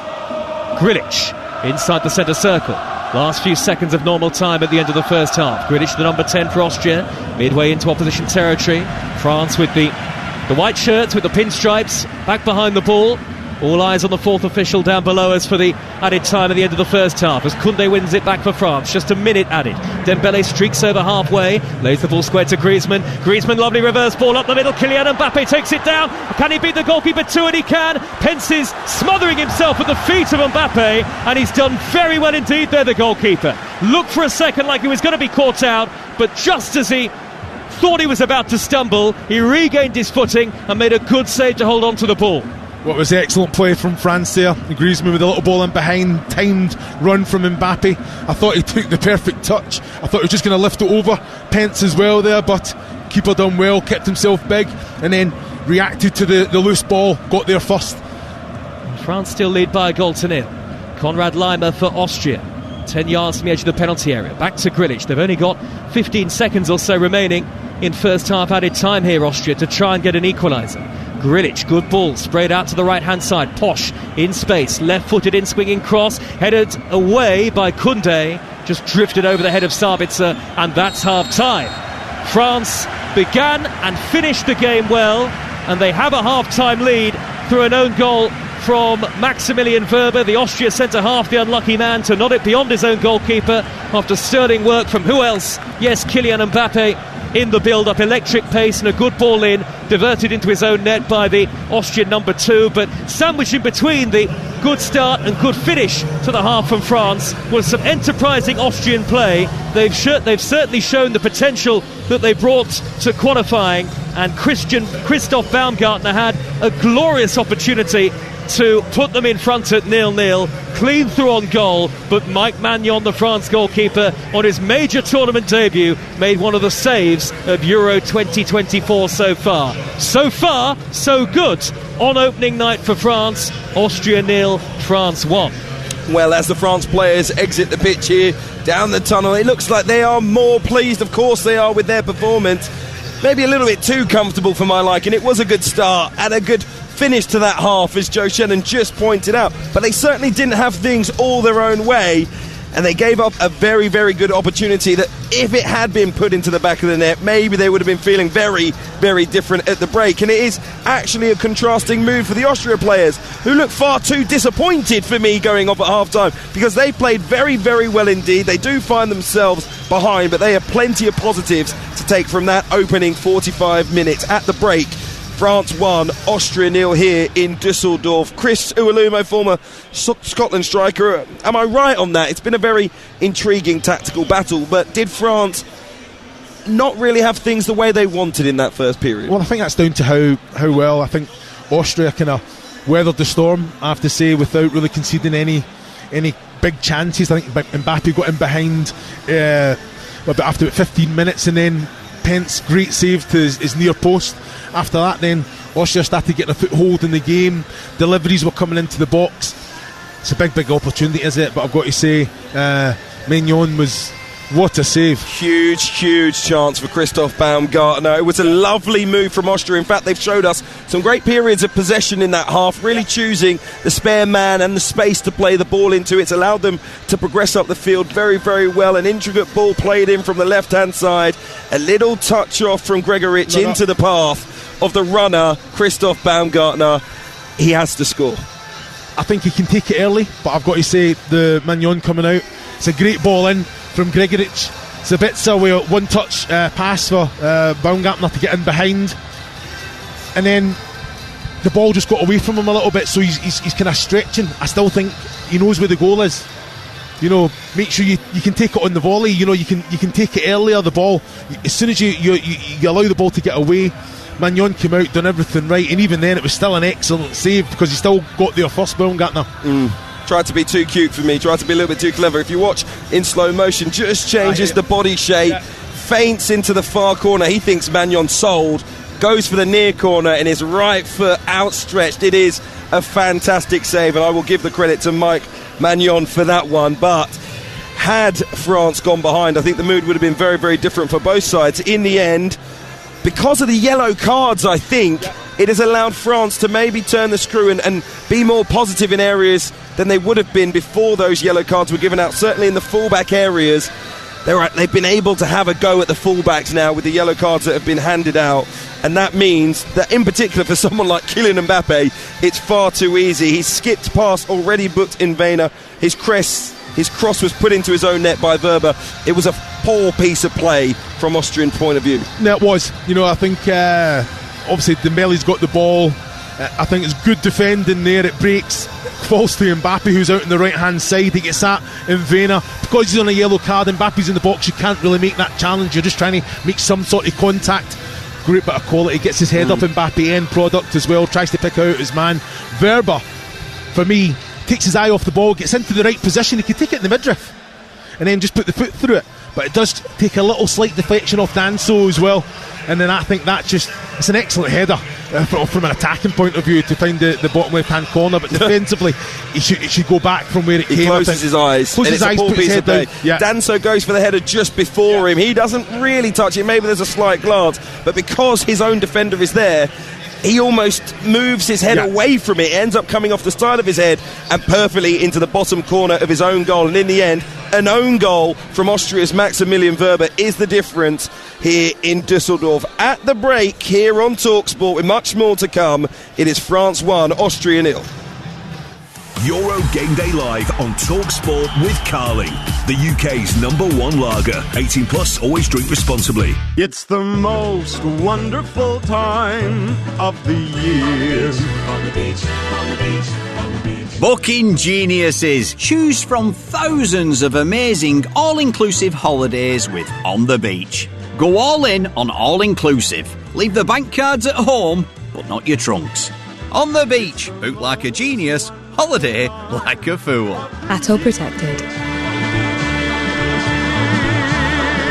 On the beach. Let's go live to hear about that winning goal. The crowd's gone absolutely wild here. How on earth do you sum up your emotions right now? Amazing. A hat-trick is just the best feeling ever. Is it though? Is kicking a ball into the back of the net really better than food fulfillment from Burger King? That warm, fuzzy feeling of total food satisfaction. Like finishing the last bite of a Gourmet King's Barbecue Steakhouse Angus. No. Correct. Burger King. That's food fulfillment. This tournament, prepare for greatness with William Hill. Get ready for last-minute winners, legendary goals, and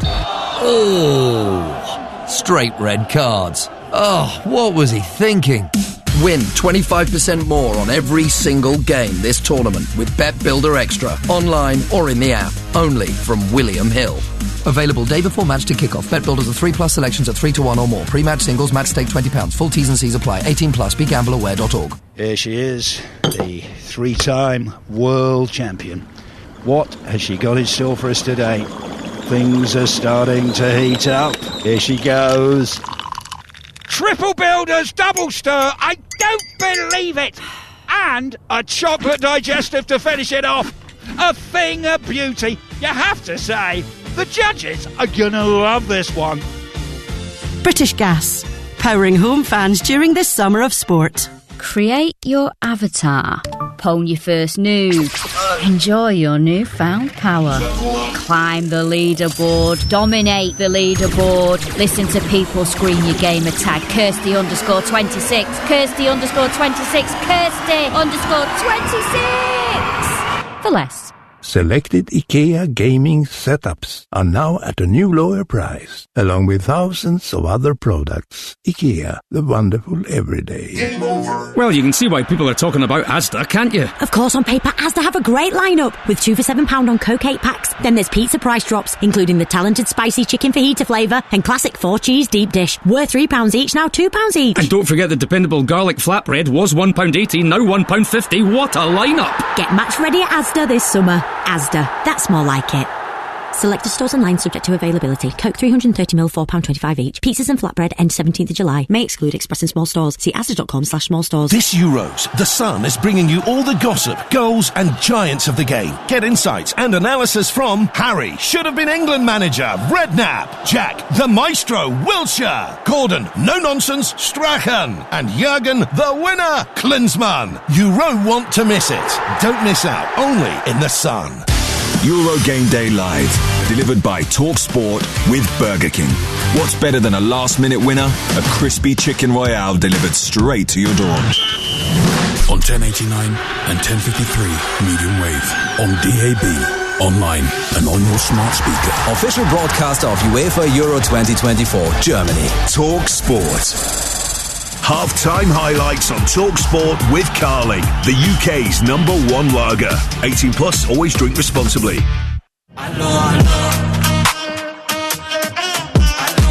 The waiting is over. We're off and underway. Live on Talk Sport. One of the games of the tournament so far. Here come France. Great ball, Rabiot onto Mbappe. His pace is absolutely rapid, and he's rammed the ball right-footed into the side netting via the touch off the goalkeeper pen. Here's Thuram edge of the penalty area through to Theo Hernandez. Angle tight, and he whips it right across the face of goal. Only needed a touch. Out on the near side, the left is Gregoritsch for Austria. That's a good cross. Sabitzer knocks it down. Baumgartner! It's gone wide! Mbappe driving down the right-hand side. He's skinned Vader. He's whipped it back across. It's an own goal! France score first. It's in off further. Well, if France are the leading cast at this year's Euros, and the opening half of their tournament won't necessarily win them any awards, they gave an incredible chance away to Christoph Baumgartner, who really should have put Austria in front, barring a fantastic save. In the end, a little bit of magic from, yes, you guessed it, that man, Kylian Mbappe, allowed him to cross for Maximilian Wöber to head into his own net, and an own goal from Austria is the difference at the break in Group D, live on Euro Game Day Live here on TalkSport. It is France 1, Austria 0. Those were the half-time highlights. Thanks to Carlin. It's 18 plus. Please drink responsibly. Half-time highlights on Talk Sport with Carling, the UK's #1 lager. 18 plus, always drink responsibly. Well, it's been a day of shock so far here at Euro 2024. Group E saw the Belgians beaten by Slovakia, who won just their third ever match at the Euros. Romania got their biggest win ever at a major tournament as they beat Ukraine by 3-0. But I think it would be the biggest shock of all if Austria can come from a goal down here to beat France. Let's take a look at the latest odds with William Hill. In the Zone on TalkSport with William Hill. Prepare for greatness with William Hill. 18 plus, gambleaware.org. Okay, with William Hill, for Austria to come from behind, as I say, to win this game. It is now 14-1. The draw is 9-2. They played pretty well, Austria, I have to say, not the worst. France to go on and win this match is 2-9. Over 2 goals and 9 corners has now been enhanced as well, up to 13-2. That was a look at the latest odds. All thanks to William Hill. Terms and conditions apply. It's 18 plus. BeGambleAware.org. In the Zone on TalkSport with William Hill. Prepare for greatness with William Hill. 18 plus, gambleaware.org. There is a little bit of news from today to bring you at Euro 2024 as well. Ryan Porteous looks like he will miss Scotland's remaining, well, he definitely will miss their remaining 2 group games at Euro 2024 after his red card ban was extended. The Watford defender, of course, sent off late in the first half of Friday's 5-1 defeat by Germany. He conceded a penalty with that lunge on Ilkay Gundogan. It was deemed to be a very serious foul play, so he will now be banned for 2 games. Scotland meet Switzerland on Wednesday to end the group phase, as well against Hungary. That game coming on Sunday. Plenty of live action coming for you tomorrow in Group F. The final group to get underway sees history for Georgia. They'll be playing their first match at a European Championship. They take on Turkey. That is on TalkSport 2 from 5 p.m. Commentary comes from Adam Bridge and the former England defender Alvin Martin. And then Cristiano Ronaldo is back and ready for a 6th European Championship appearance with Portugal. They'll be taking on the Czech Republic. That's your game here on TalkSport tomorrow night. Adrian Durham, Jim Proudfoot, former England captain Stuart Pearce will be with you for that one. Out on the pitch here at Dusseldorf, all of Austria's subs, there's plenty of them. The whole squad, of course, on the bench are out warming up. None of the French players are here. Still, I think in a hot and sultry environment, this could be a dramatic evening. It will just take something from Austria, if they can get themselves on the scoreboard, to change things. And I don't think Ralf Rangnick will be disappointed with that first half. I think the yellow cards are quite possibly a worry, and maybe he will need to make changes in that regard. Wöber and Vader have been given yellow cards in that first half. They're both playing on the left-hand side of Austria's defence. That's going to be targeted by the skills of Ousmane Dembele. If you were him, would you have made those changes early now? Yeah, I think you will. You know, I think that'll be a massive concern. It's so important that you keep everyone on the pitch. You know, I think Austria, still very much in the game. You know, they had really good moments here, good patterns of play, passages, got into the right areas, big opportunities were created. So if they can go through this half, not concede and just be clinical in those moments. But you're right, that'll be a massive concern for Rangnick. Not a knockout game, they don't have to go for it, you know. What would you do? Would you remember, of course, that you're playing against France, who have the ability in their side to go out against the other teams in this group and score a lot of goals? You're certainly in it, Austria. It's a weird thing to say, more of the same, but if you push too much and you start conceding goals, it could be very, very tricky. Well, I don't think, even in the first half, when they had the moments, they weren't pushing too much. You know, I think they were brave in possession. Yeah, they went and hunted it down, but then when they got it, and it's something that they improved, you know, getting those, just keeping possession of the ball, getting those small passes, short passes in, but then they grew into the aim and started doing it in the right areas. Okay, second half just about ready to get underway. Kylian Mbappe stands on the centre circle here in Düsseldorf, his side, and he had the key moment really as he crossed for an own goal from Maximilian Werber to put France a goal up against Austria. I'll leave you for the second half with former Scotland striker Chris Uwalumo and TalkSport's Joe Shannon. Thank you, Hugh. Both sides unchanged for the start of the second half, and France will get us underway, playing from right to left to the end that houses those blue-clad French supporters, so many of them in the replica shirts. France in the white shirt with pinstripes, so the change kit tonight, with blue shorts and white socks, and Austria in red shirts, white shorts and red socks, and Austria playing from left to right here in the Düsseldorf arena towards the two-tiered end where the Austria fans, or the vast majority of them, are gathered. We've had a false start here as Ousmane Dembele went a little early, and eventually Kylian Mbappe gets the game kicked off, and we're back underway here with France leading by a goal to nil, looking for a victory in their opening game of Euro 2024. But that's not to say that Austria haven't been enterprising and haven't looked a threat themselves. France go all the way back to goalkeeper Magnon, and now Upamecano under great pressure on the edge of his own penalty area, but still manages to find the right pass for Griezmann, hugging that far side right touchline for the French. Immediately the intent from Austria was very clear there, a rapid high press with everybody involved, and actually Griezmann has seen the ball go out of play, but he's also gone sliding into the advertising hoardings. So the referee has stopped the game. Here come the French physios, and actually on second look, and we do have the monitors here in our commentary position, it's a very deliberate shove by Werber to send Griezmann flying into the advertising hoarding, Chris. Yeah, I'm looking at that. Yeah, he's put the shoulder in.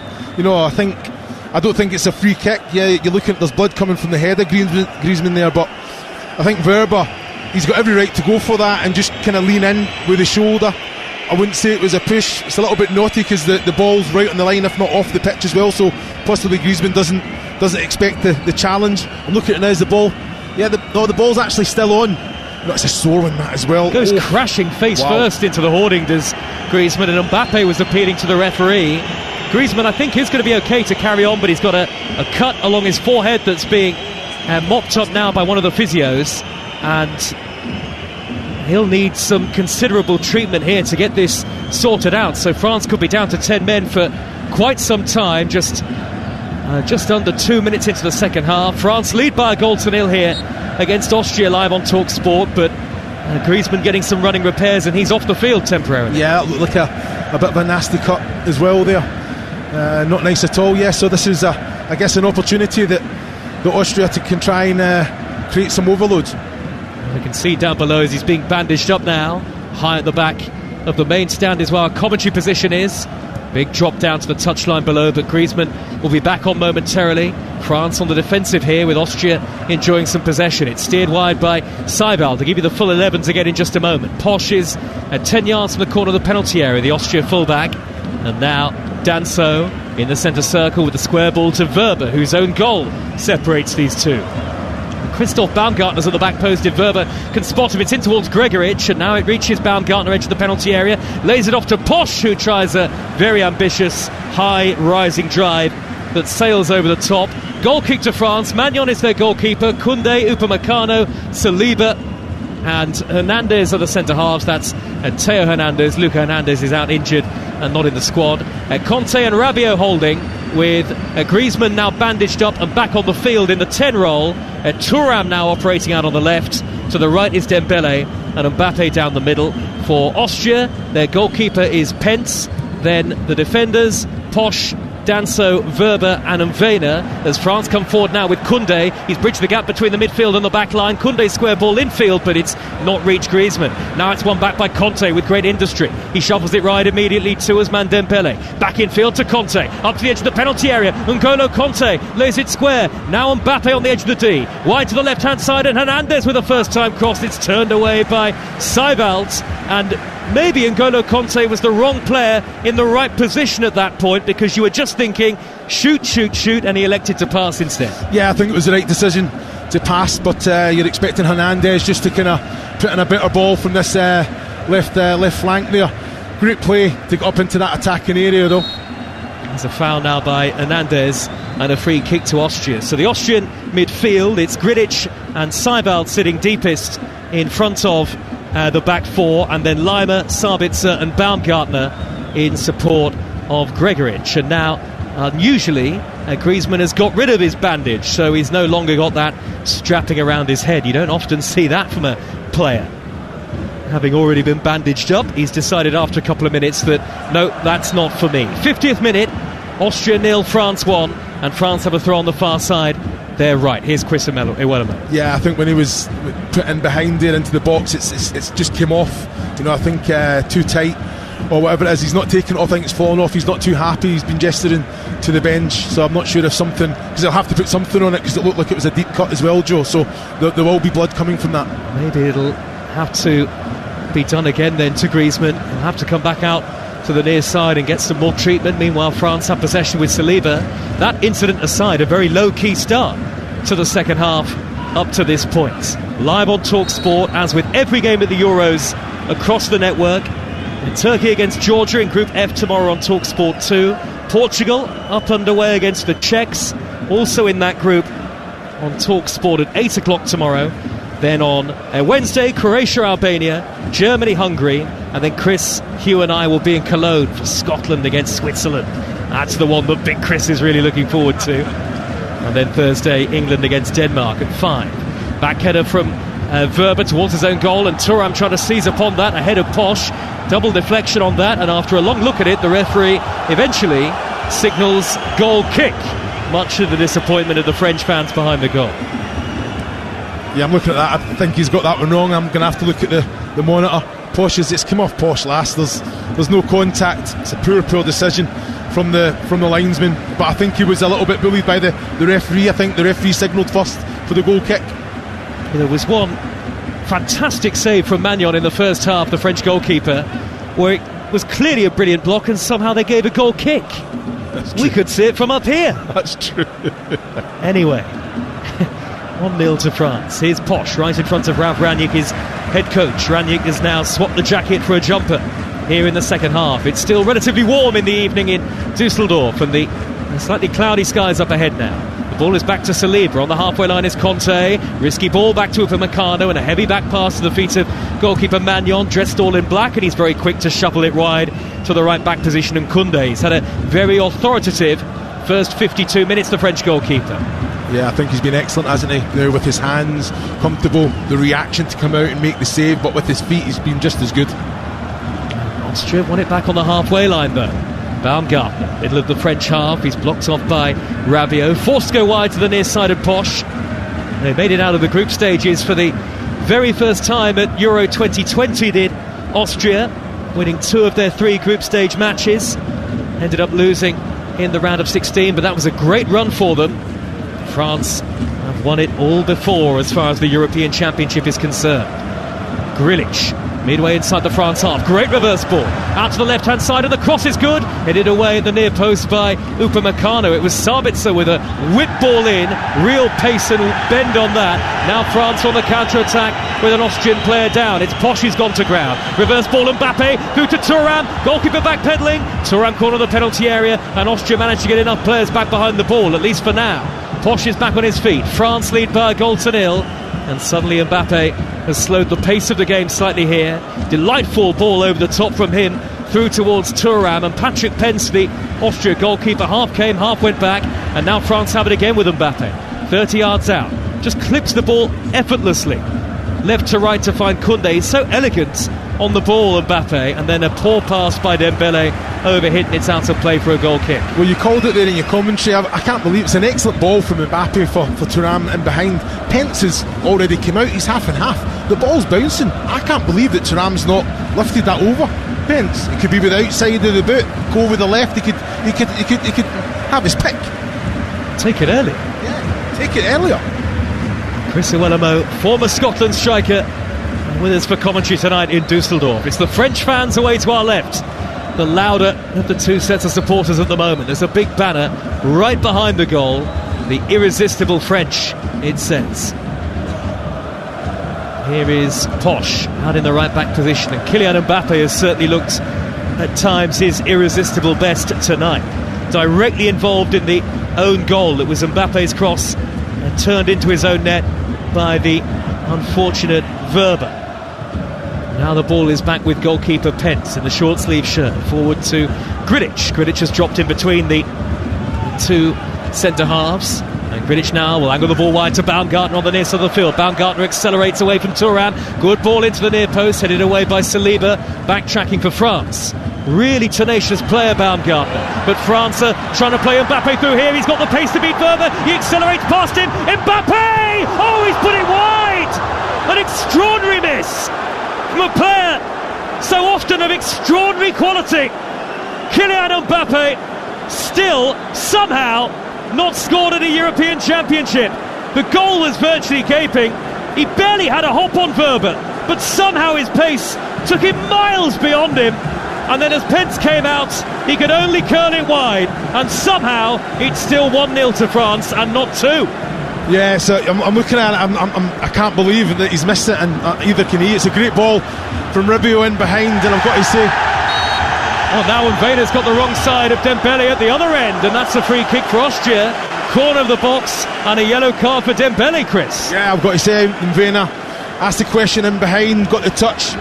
Dembele, I don't think he had to make the challenge. Oh, he's put in, it's a sloppy, poor challenge as well, because Mvena wasn't going anywhere there. On the earlier one, Joe, Mbappe there, he at least left Verba behind, didn't he? He had so much time to think about it, and so much of the goal to aim for as well. That bottom right hand side, just know what he was trying to do, but the ball just wouldn't come back round.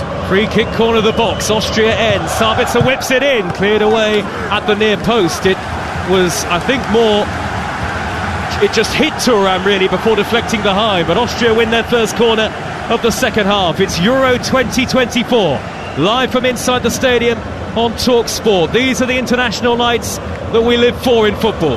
56 minutes on the clock, a sea of red behind the goal. Sabitzer delivers right-footed, headed up into the air by Thuram, and this time behind again, looping behind for a second corner in quick succession. With all of the height in the team, can they cause some problems here, Austria? Yeah, great quality coming in from Zabitzer there. You know, you're looking at the free kick, asked the question, now the second corner on the bounce as well, but France are defending well. It's Sabitzer again. This time he smacked it, overhit it high towards the back post. Everybody went to the near, and Rabiot's just going to let that harmlessly trickle away in behind, almost apologetically in the end, for a goal kick to France. So that little Austrian spell of pressure comes to nothing. They're going to make a triple change here, Austria, in a moment, and among those coming on, Marko Arnautovic. Remember him? West Ham United, and your former club Stoke as well, Chris. Yeah, fantastic talent. You know, he's got an arrogance, a swagger that I guess you need to have to be at the elite level. You know, he's very, very talented player, and he's a talisman for Austria. So yeah, if the chance falls to him, I can imagine him putting it in the back of the net with the quality that he has. Well, France won their opening match at Euro 2020 thanks to an own goal, and it was in Germany, in Munich, against the Germans. Mats Hummels' own goal that night, and as it stands, they'll do the same here against Austria. 1-0 France lead, but a long way still to go. We've not yet reached the hour mark. Gernot Trauner, a centre-half, about to come on for Austria too. Here is Lima, tries a 1-2 with Gregoritsch, but he can't get to it. Kunde under pressure, had to smuggle that away. Poor clearance, straight to Mvena. Mvena left wing position, infield to Seibold, who floats one high to the edge of the box. It's up towards Baumgartner, but it'll take one bounce and it'll reach Mike Magnon. We've got to say, great defending there from Theo Hernandez as well. Read the flight of the ball very, very early, right up the back of Gregoritsch as well, and just allowed the ball to bounce over and behind the 18-yard box to Magnon. A little flick by Thuram towards Mbappe, steered up into the air by Dancer. Well, as a spectacle, certainly for the neutral, that Mbappe miss has kept the jeopardy in the game. If he'd scored that and made it 2-0 to France, you'd probably think game over, but not so. Now then, here come the changes. Verber, not his best night, an own goal and on a yellow card. So the bald-headed defender Trauner of Feyenoord will come on to replace him. The other change, it's a straight swap up front. Arnautovic we mentioned for Gregoritsch, who hasn't had a particularly big impact on the game at all. And then the other change is Patrick Wimmer of Wolfsburg, a man who many thought might start tonight. On he comes in place of Florian Grillitsch. So that's certainly an attacking change for Austria, Chris. Yeah, you're looking at that, fresh legs, nothing changes, personnel come on, everyone knows the responsibilities and the identity.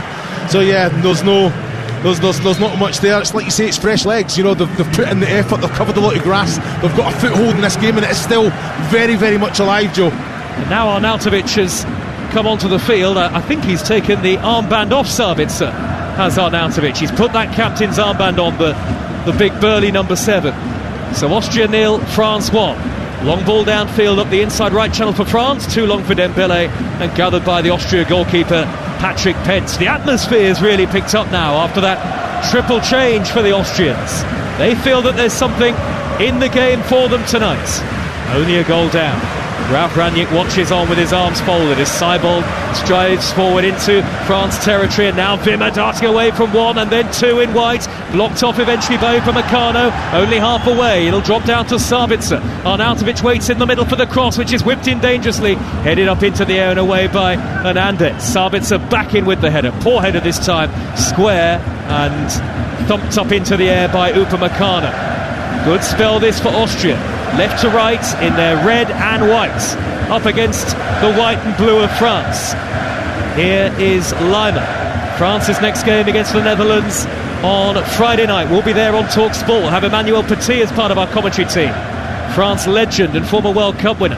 Out on the left-hand side is Baumgartner for Austria. Now Mvena back out to the far side, the left. It's steered infield to the feet of Trauner. Seibold touches it into the path of his teammate Baumgartner, but the move eventually breaks down and the ball is with Mbappe, 10 yards shy of halfway. Good vision to spot the run of Dembele out to the right. Dembele has isolated Mvena in a one-on-one, and Dembele is striding forward in a good way to pass towards Mbappe, maybe just a touch overhit, and eventually it does drift behind and away for a goal kick to Austria, away to our left-hand side. Yeah, it was excellent play as well. I think the run from Mbappe, spot on, just a little bit too much on that ball from Dembele. I'm surprised he's not took it in as well, because the run of Mbappe is taking Trauner away as well, so that space was on for Dembele to run into. Giving it all they can here, Austria. Sabitzer trying to get the wrong side of Upamecano. He's bundled over. The referee says no penalty. Long look at it there, the Spanish referee. Upamecano came across. He looked like he'd got the wrong side. It's a risky challenge, and Sabitzer went to ground, but no penalty was given. Saliba was the one who came across with an equally risky attempt at a block. He was sandwiched in between both of them there, Marcel Sabitzer. No penalty given by the referee. Of course, VAR will have a look at it. We're not being told of any check taking place. Yeah, no penalty for me. I think Sabitzer's already he's anticipating the contact and already going to ground, albeit he's right at the start of that movement, and when Saliba comes and makes the contact, no penalty. Listen to the reaction from the Austrian end of the stadium. I say end, just like France, behind the goal, and then it sweeps around to the stand on the far side as well. Great support for both nations tonight. What a day we've had at Euro 2024. Romania 3, Ukraine 0 earlier, and then Belgium beaten by Slovakia, would you believe it? Austria trying to get level against France. Twice the Euros winners, the French. It's poked onto Arnautovic. He's in the area. He's got his back to goal. He's had to jink away out to the far side, away from Magnon's goal. Back it goes now to Seiwald. And now Lima, square to Seiwald again with the orange boots on. Back to Trauner. Trauner under no pressure whatsoever, midway inside the France half. Seiwald is left of centre, further wide is Mvena. Mvena one-on-one with Dembele, right-footed in, swinging cross, headed away. Thumping header clear by Saliba. And now Mbappe in a foot race with Danso. Danso knew Mbappe was behind him, hurriedly looked over his shoulder, and he was so concerned, even though he was inside the French half, he's just put that out of play straight away. Yeah, it's still poor. You know, I think he's got to understand he's got to be better on the ball there and just find Posh. You know, Stefan Posh is there, you can see him in the eye, and because he's that fearful that Mbappe's closing in, he just puts the foot through it, out of play, overhits it. Ralf Rangnick said he wanted Austria to be as aggressive as they possibly can. They've certainly done that, but it's France who lead 1-0. Conte sweeping ball out to the right. We're in the 64th minute. Here goes Dembele. Dembele accelerates towards the corner of the penalty area, cuts in field and shoots high over the top. High and well wide in the end as well. You could see exactly what he was trying to do, but in the end the execution wasn't there. Yeah, wrong decision for me. Griezmann makes a little run just across the path, a little reverse one to go and get it back again. Yeah, it was never on target at any point when it left Dembele's foot there. You know, with the quality that he's got coming in, he's even got space to run into. He can take an extra touch towards goal as well there, Joe. Once we're done here, do have your say on the Euro Sports Bar with Jamie O'Hara and Jason Cundy on Talk Sport. 03717 223344. No doubt looking back on England's win over Serbia last night. Baumgartner left wing position meanwhile for Austria. He's got Koundé backing off him. Baumgartner wriggles clear into the box, and then Koundé slides in, makes a good tackle at the expense of a corner. Baumgartner looking so dangerous, those weaving feet every time he comes forward. Yeah, he has. You know, he's a real threat. You know, he's covered a lot of grass as well tonight. But you talked to him about the defending of Koundé there. You know, I thought Baumgartner had got the better of him there, but timely challenge, and it had to be as well inside the 18-yard box there, Joe. Well, Arnautovic is attracting the attention of the referee right in front of Magnon, and Saliba at his back. Big chance here for Austria, you feel. Patrick Wimmer now to whip this into the near post. Poor delivery, headed away by the first man, who was Griezmann. 20 minutes into the second half and 1-0 France lead. Dembele has beaten Mvene, and he's played a lovely little flick into the path of N'Golo Conte. Half tackle from Sabitzer, not enough to win it back. Conte surges down the far side the right, waits for runners, scampers in field, then checks back onto his right hand side. Plenty in the middle here for France. Conte hangs it up high, headed away by Danso. It'll drop down towards Rabiot, who couldn't get enough on it to flick it back towards the penalty area, and thumped up into the sky by Posh. While it's still 1-0 to France, there's a great hope about Austria. They play with a real self-confidence to Austria, no doubt about that. And the French have certainly not had it their own way at all, Chris Iwelumo. But here they come again. Mbappe, great ball to Hernandez in the area, right across goal. Griezmann sliding in, couldn't get there. Now Dembele, they'll have another opportunity. Pull back to Koundé. Shot is blocked by Trauner. Poor effort from Koundé. Defender's strike, really, nothing behind it. Austria are able to clear, and Austria get away with it there. And now it's driven downfield by Sabitzer. What a game this is. The Euros live on Talk Sport. There's no better place to be across the course of this summer as France win it back with Saliba. Chris? Yeah, fantastic quality there from France. You know, the ball that got whipped across, Griezmann throws himself at it, gets a slight contact. Dembele does everything right. For Koundé, you're spot on. He has to do better. The connection wasn't great at all, and there was no one near him. He had as much time as he wanted there. Just make sure that connection is spot on. The goal doesn't move, Joe. And now Mbappe, like the great generational player that he is, attacks Posh and then plays a square ball out to the right hand side, and Dembele back in field to N'Golo Conte. Thought about sizing up a shot, threw down the right for Thuram, beaten away by the goalkeeper. Angle was tight, good save nonetheless by Pence. Now Dembele, right hand edge of the box. 1-0 France lead, midway into the second half. Koundé's little toe poke onto Thuram, back out wide, lovely flick to Dembele. He delivers, nobody there to meet it in a white shirt. Cleared away by Danso this time. Now France are having a very good spell, and they look ominously threatening here. Can they get the second goal, Chris, which would seal all 3 points, surely? Well, they're completely in control. You know, I'm just looking at them, just using the ball so well, always got options, always decide to go forward. You know, and this is against a very well organised Austria side, but they just find those little pockets, don't they? The movement, the rotations are spot on. Well, we hope, Chris, it's as exciting on Wednesday night in Cologne as Scotland against Switzerland. Well, we're going to see a reaction for sure. You've got to think so, surely. We were dumbfounded by the opening night performance from the Scots. Live on TalkSport against Switzerland on Wednesday. Thuram's heavy touch midway inside his own half, not had a great impact in the game. Now Lima flicks it over the head of Saliba, but there's N'Golo Kanté tracking back to make the crucial intervention, just as though Lima looks as though he'd beaten Saliba. He's lost nothing, N'Golo Kanté. Yes, he may no longer be playing football in a top league, but in terms of his quality on the pitch tonight, on and off the ball, Kanté, as ever, has justified his position. There was never really any doubt in that, I don't think. Oh, but Baumgartner has eluded the defender Koundé. Inside left channel, Koundé tracks back effectively enough, did very well, smuggles it away. That'll be a throw to Austria. Still a lot of jeopardy in the game. 1-0 France. Yeah, excellent little touch from Baumgartner there. He's just got away from Koundé, kind of rolled his man, got round the other side of him, get driving in the box. Koundé is defensive. He got back there into position fantastically well, got his body between ball and man, defended it very, very well. Posh, the right back, infield from the near side for Austria.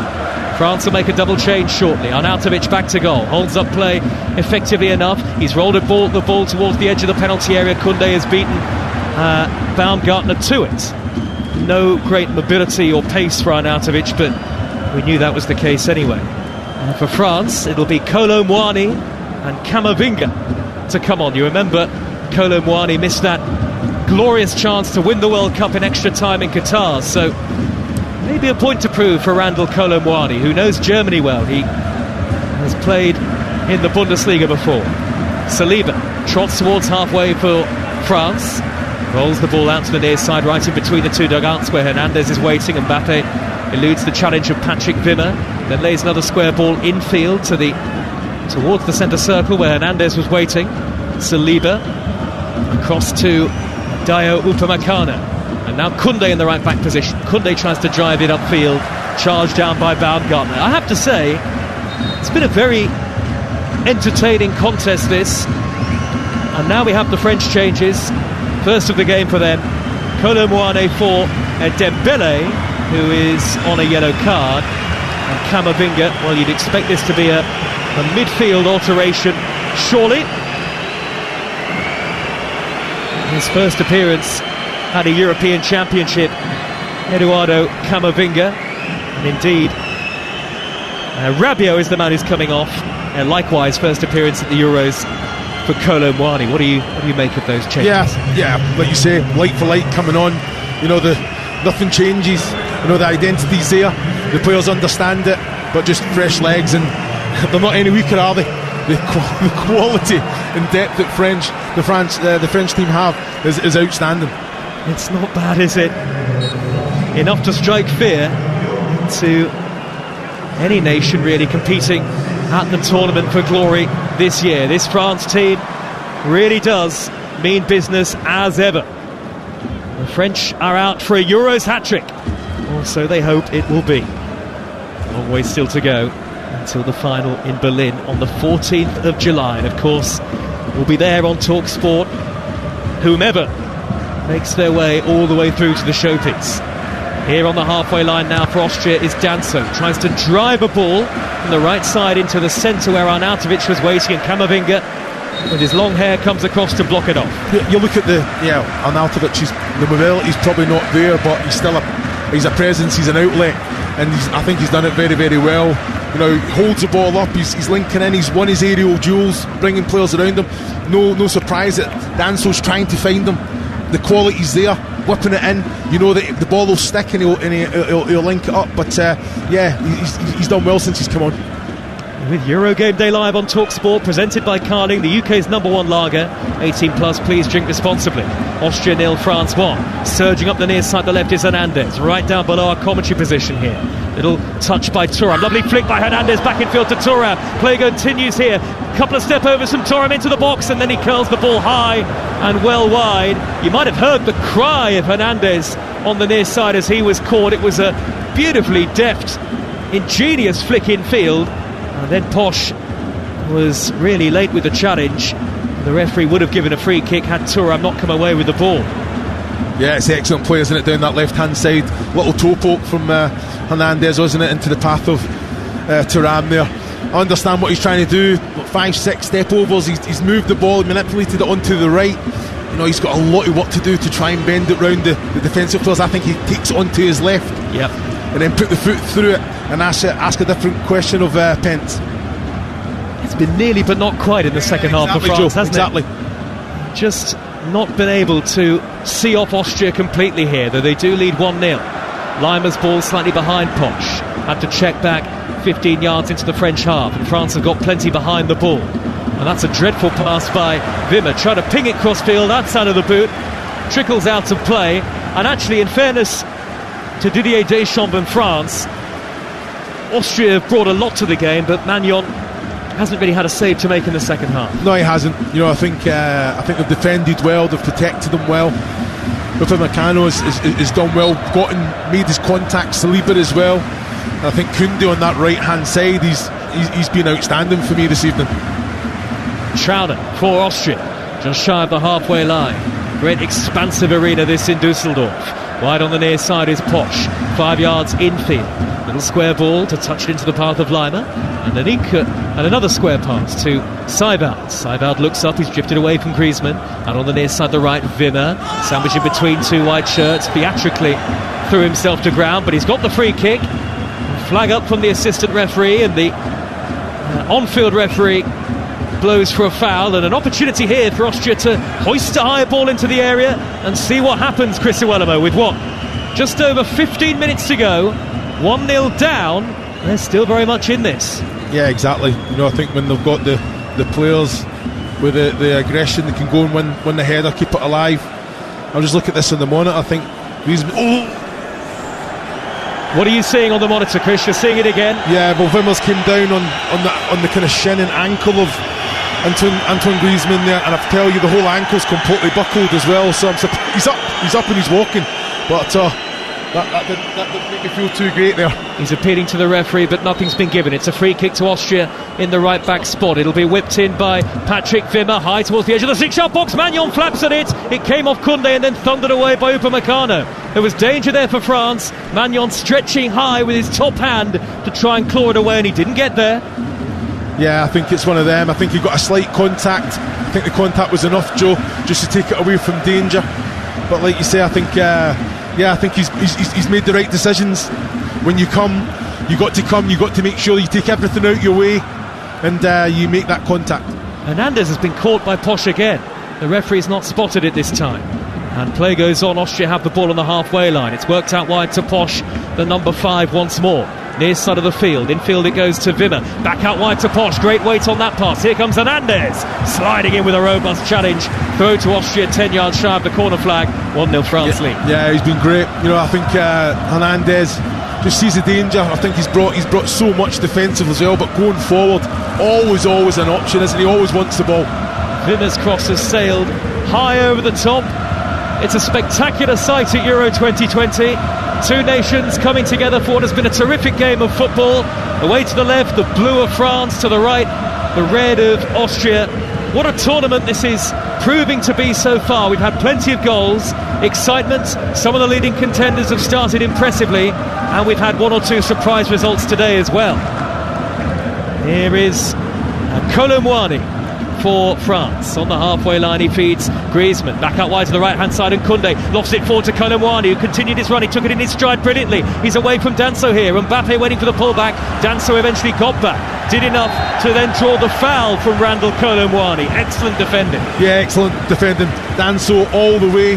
Kolo Muani, I think, excellent little ball in behind. Great touch from the big man as well, but Danso was there, got his body between ball and man, and then just waited for the contact, and that's where you just got to have that experience. As soon as he puts his arm on the shoulder or the back there, Danso falls to the ground, and rightfully so.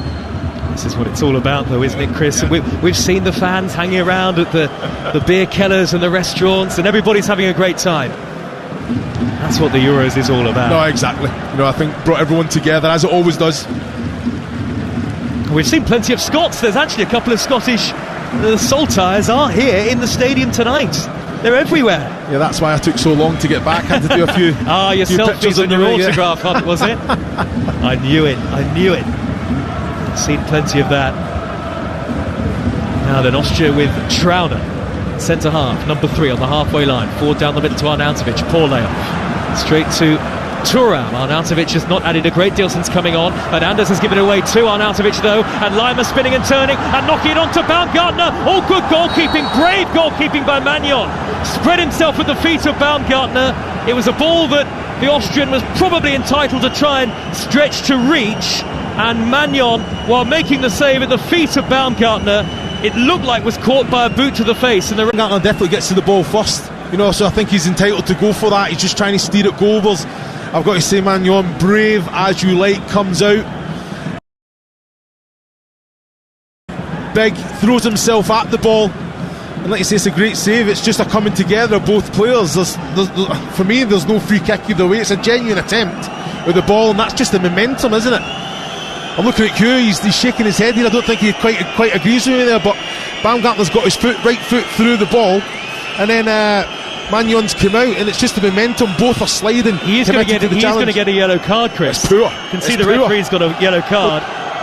He's got to the ball first. Is it a potentially dangerous challenge? Is that the point? But it's a shot at goal. He's trying to steer the ball towards goal. Yep. So it's just the momentum of the foot, and he's threw himself at it. He's got there first. He was entitled to go for it, wasn't he? So if he gets there first and he dinks it over Magnon and it's in the goal, that's a goal.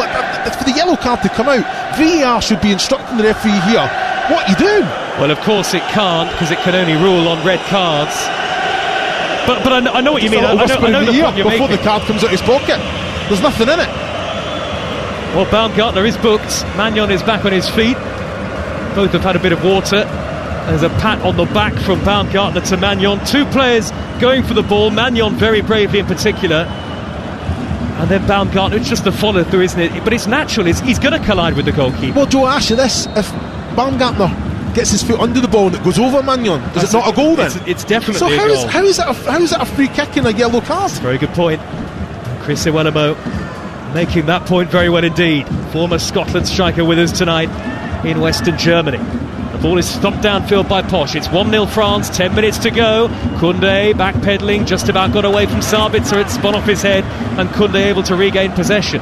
Here he is again, the right back. Some have said that might be a problem area for France, but not necessarily on this evidence tonight.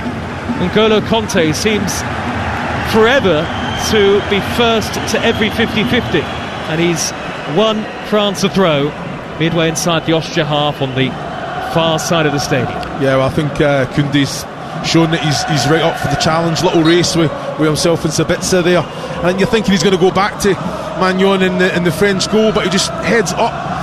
Sabitzer's gambled to go towards keeper and keeps possession of the ball. Koundé comes out with it himself. Excellent defending.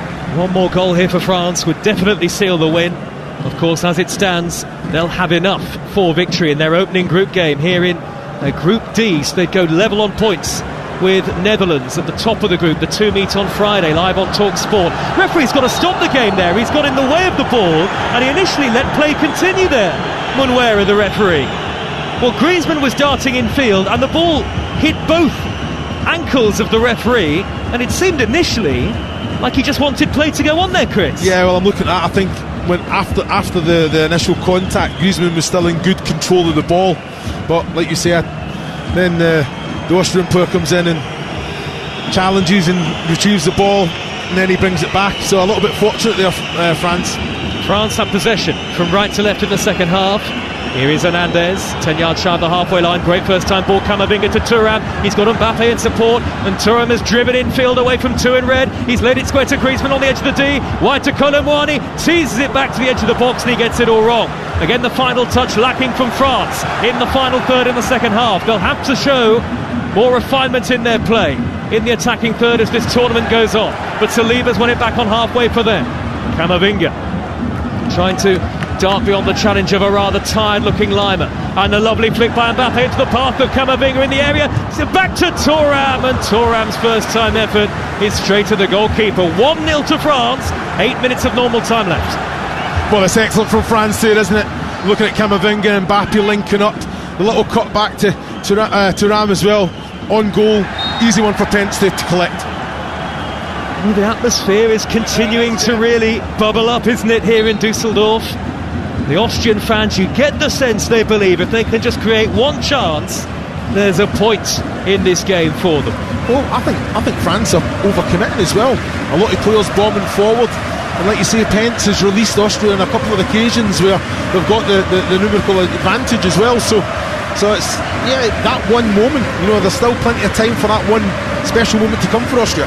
Well, this free kick that Austria have now got, it's pretty central, slightly to the right of centre as we look at it, and midway inside the France half. So Mvena, the left back, has come across here, maybe to try and find a bit more angle on it, and it's teased short in the end to Sabitzer, who delivers, headed away by Camavinga. It was hoisted up towards Posch, who was forward, and now Kolo Muani trying to lead a France counter-attack. Mbappe the only man up with it. Kolo Muani has switched the play delightfully, right to left to Mbappe. He's brought it down 10 yards from the corner flag on the near side of the field. The defender's backing off him. Mbappe half nutmegs Lima and is then blocked off, and the referee is Mbappe goes down, awards the free kick, and that'll be a yellow card for Lima, who cannot believe it. And there are Austria fans near our commentary position who are screaming at the referee out of their seats.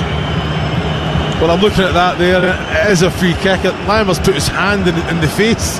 If anything, it scratched him right down his face. It's not a nice one. Yeah, Mbappe's put the ball through his legs there, but that's not nice at all. And rightfully so, a yellow card comes out. Well, they don't seem to be overly committing players forward here, France. As I say that, belatedly, Koundé and Upamecano are forward. Kolo Muani, Thuram and Mbappe are there as well. Lele Bleu is the chant from behind the goal to our left. France 1-0 up on Austria with 6 minutes to go on TalkSport. 6 minutes of normal time here. Griezmann, hands on hips. Is he just going to dink this in left-footed? He does, headed down by Mbappe, blocked off. And he's gone down again as Kylian Mbappe, as Lima steers the ball upfield. Saliba beaten to it by Wimmer. Wimmer trying to drive beyond Conte. Conte comes across, and there he is again. N'Golo Conte, 33 years old, still top class to come across and clear it away. And then Thuram juggled the ball over the head of Posch on the counter, but the referees had to stop it because Mbappe's still down. What about that for energy and determination and quality from N'Golo Conte? Yeah, it's fantastic. Again, just shows you, seeing the danger. Wimmer's break, getting in behind, getting away from his opposition player. I'm looking at that one on the monitor. That's a slow one there from Mbappe. But like you say, he comes across, nullifies the danger, and then keeps possession of the ball as well. He was caught by Danso Well, he wasn't caught by Danso. His head went into Danso, and he might have hurt his nose here. Mbappe is being treated inside the penalty area. Always a worrying moment for France whenever Mbappe goes to ground and doesn't very quickly get up. He's got two physios on either side of him. A Euro Sports Bar coming next once we're done here in Western Germany. 03717 223344 to have your say on TalkSport. We've got the Premier League fixture release date tomorrow from 9 o'clock in the morning, live with us. Can you believe it? It's the release date for the Premier League fixtures tomorrow. And we've also got coverage of the Paris Olympics this summer. Now Mbappe is bleeding heavily from his nose as he sits down and is treated here. I think the physio's saying he's going to need a new shirt. He's definitely going to need bandaging up, and that looks like a nasty blow to the nose of Kylian Mbappe. And actually Giroud is being called over by Didier Deschamps. And is Mbappe going to have to be substituted before the end of the game here due to injury? Yeah, I think so. I think he'll be a little bit dazed as well. It was a heavy blow, and the nose is there's a lot of blood there as well. Yeah, so no surprise that the changes are going to be made there. They also want to bring on Youssouf Fofana. Didier Deschamps is looking as busy and as energetic as I've seen him on the touchline so far tonight. He was racing across towards the subs to call over France's all-time leading scorer the evergreen Olivier Giroud. And Austria want to make a substitution as well. Still Mbappe being treated in the penalty area way to our left. He's been sitting up the whole time, but his pinstripe shirt, the upper part of it, looks smudged with blood, and he's holding his nose here, Mbappe. Clearly a really painful moment for him. Yeah, it's not. Yeah, I'd had my nose broken in a game as well, and it's not a nice moment at all. Oh, it is broke. Oh, goodness, his nose is definitely broken. That is a very nasty injury indeed for Kylian Mbappe. And what would it mean for his playing time at Euro 2024? He's holding his nose, he's bleeding profusely from it, and that could well be a fracture, and it'll be fascinating to hear exactly how bad the injury is and how it might affect, as I say, his playing time at this tournament. It feels a massive moment in the opening game that for France, as Austria make their change, and it's Alexander Prass on for Mwena, the left back. More on Mbappe in just a moment. Austria have got possession in the left wing position with Sabitzer. So we've got 2 minutes to go. Austria 0, France 1. And Mbappe, forced off due to injury, he's walking holding his nose as Danso pings a high crossfield ball out to the Austria left. Sabitzer brings it down. Out to the left-hand side is Prass. First touch, good cross. Baumgartner tried to hook it goalwards, couldn't. And it'll be thumped away by Conte downfield. All of the talk after the game, all of the questions for Didier Deschamps will be about the nature of the injury to Kylian Mbappe. Well, I'm looking at that, Joe, and I've got to say, when I broke my nose, it was cracked back into place, but he's come back on. Mbappe's come back on, and now he's sitting down, and I think they've done that deliberately, because France, Deschamps arms outstretched, he wants to make the substitutions. Mbappe's going to get a yellow card. Deschamps was raging at the fourth official because they wanted to get Giroud and Fofana on. So Mbappe, having reached the dugout, has then walked back onto the field of play, sat down immediately, and there's going to be a yellow card for Deschamps here, surely. He's still remonstrating with the fourth official, and now the referee. Mbappe's got the physio attending to him again, still got blood streaming from his nose. It's a very strange and worrying end to the normal time, the normal 90 minutes. And listen to the reaction. Austrian supporters fuming with this yellow card for Mbappe, who I think very deliberately, they told him just to come back on and then sit down immediately so that they could make the changes, and here they come. Yeah, I'm looking at that there. He was instructed to do exactly that, but what I'm in shock is his nose is out of place, and I can't believe it's not been put like the physio, the doctor's got to set that straight away. Mine was done, mine was packed, then I got a mask made, and I was able to play in the next game, 4 or 5 days later. I just don't understand why his nose is completely still out of place at the minute. It's going to have to be done, the sooner the better. It's amazing, isn't it, that they didn't get him straight down the tunnel immediately. They were going to, but then they wanted to make the change. So 1-0, France lead Austria, and now Ralf Rangnick is screaming at the fourth official because he wants to make a substitution. Slightly farcical end to this game, and high drama here in Dusseldorf. Mbappe has now gone down the tunnel. We'll have 9 added minutes at the end of the game here on Talk Sport. 1-0 to France, and it's not over yet. Out on the right is Wimmer, blocked off by Hernandez. It's a throw to Austria down by the corner flag. Mbappe off to continue to get treatment on what looked like very much like a broken nose. Now then, the final change for Austria, and it's Romano Schmid onto the field for Austria in place of Konrad Laimer. Austria giving it all they've got. Can they, right at the end in stoppage time, find an equaliser? 8 added minutes to go. Long throw to the near post, the glancing header by Wimmer, and he goes down now holding his head, and they're off the bench in protest. All of the Austria subs are screaming at the officials now, and the referee stopped the game with Wimmer having gone to ground. Well, Wimmer's got there first and he's got the contact, so I'm just trying to think, is it Camavinga, is it? I need to see it in the monitor, because Wimmer's got there first, he steered it goalwards. No, it's just a coming together again, off the shoulder of Hernandez. It was Wimmer. That's a sore one as well. Almost exactly the same motion and momentum that Mbappe had when he collided with Danso, and Mbappe had to come off. So it's 1-0 to France still. Nearly 2 minutes into the 9 added at the end of a dramatic game here, dramatic second half. Ultimately, the own goal from Verba looks like it'll be enough for the French, who've brought on Youssouf Fofana into the game, as well as Olivier Giroud. Fofana has replaced Antoine Griezmann, who had a cut to the head, remember, earlier on in the half. Now then, here is Thuram in the left-back position, blocked off by Posch. Now here come Austria on the attack. The opportunity for Schmid to roll the ball up the middle. It's cleared away by Saliba. Thumping header downfield by Kevin Danso towards Patrick Wimmer. He's trying to get the wrong side of Hernandez, and Hernandez in the left-back position has only got it half away. Schmid is there. Not beyond Hernandez this time, who stands tall and strong. Belts it up over halfway. Giroud running after it. He's tripped by Danso, and a clear trip. It'll be a yellow card for Danso. He's not, because he's not been booked up until now. Yellow card for Danso is his first of the night. We are 3 minutes into the 9 added, and it's 1-0 to France. I'm sure France would have loved to have seen him go off, but no, not yet. He's just been booked. Right, again, Giroud just got in behind there and done what a good striker should do, just cut across the path. Danso doesn't really know a lot about it, just trying to start running race, and just a little clip of the heels is enough. France take the free kick short. They go back to the halfway line. They've got to see out 6 added minutes. Sports Bar comes next on Talk Sport, and then our Euro 2024 commentaries continue tomorrow. High ball up towards Giroud. He's nodded it back towards Fofana. It was about 10 yards from the edge of the penalty area, but Austria have smuggled it away.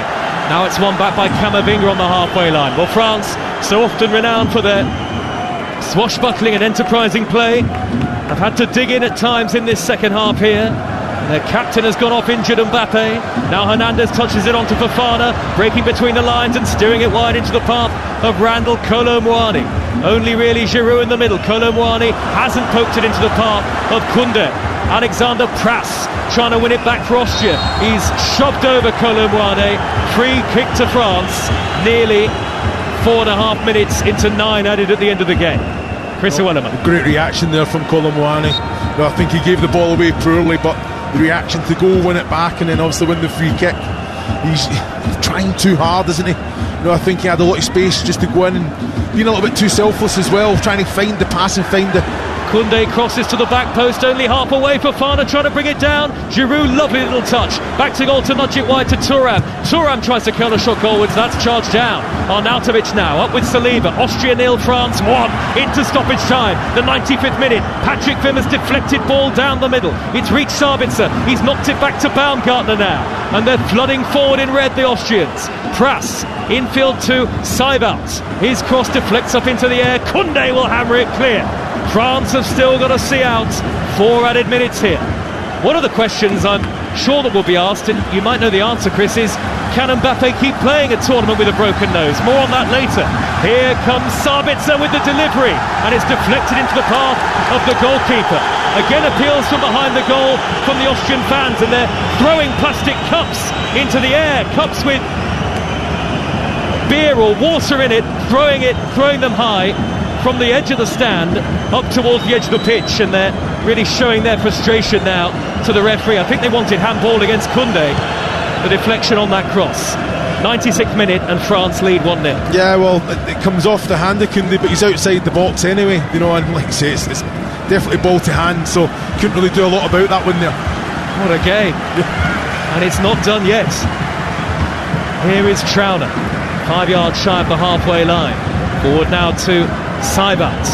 Can Austria's positive approach find some dividends very late on in the game? It's towards Arnautovic, 10 yards from the edge of the French penalty area. Camavinga is there to seize possession back. Hauled down by Arnautovic right in front of the referee, who's had a busy and maybe slightly checkered evening. Not got everything right. Yeah. Then again, which referee does? Very true, very true. It is hard being a referee, we know that. Yeah, I think he's done well tonight. I think he's been all over. Possession has been excellent, but yeah, he's been strong to his word, strong in his decisions. And France on the break now. Kolo Muani darting into the area, can pull it back here. Giroud misses his kick. What a chance to seal the win, and Austria get it away. And they've still got 2.5 minutes to find an equaliser here, Austria. 9 were added. We're in number 97 at the moment. Prass Halfway line, big miss from Giroud. Out to the left, and Sabitzer, who's driven infield to a central position. Great reverse ball to Baumgartner. On now to Schmid. He's poked it wide to Posch. Arnautovic in the middle. It's played across. Good interception that for Fofana. Very nearly reached Baumgartner, who'd made the late run. Austria giving it everything. But France are holding firm with just over 90 seconds of a thrilling game to go. Tug of the shirt from Fofana on Wimmer. He's got it wide to Posch, so play continues. Posch crosses, high to the back post, headed down and wide. Prass was there, it's gone behind. It's a late corner to Austria. Well, Prass had so much time there. I can't believe he just put the head on it. If anything, Joe, take it on the chest, get the ball in control, and then put your foot through it. Make sure you steer it towards goal there. Get your shot away. I can't believe he's just thought about putting it back into the danger area with a little soft cushioned header. Oh, the roof might come off in Dusseldorf if Austria score here. It's Wimmer with the corner. Magnon punches it away. It's come out to Schmid. Corner of the box to Dink, hit it high. Danso going up. Good header away by Camavinga. Still France trying to hook it clear, and they do. And now France are charging forward on the break. 1-0 they lead. Thuram, what a run. He's run 40 yards into the penalty area. The angle is against it. Thuram has been held up. Thuram holds the ball right down by the dead ball line. We're into the last 45 seconds here. And an object's been thrown onto the pitch. A small object towards Thuram. Didn't get anywhere near him, thankfully. Little flick by Thuram into the path of N'Golo Conte, who for once loses possession to Seibert.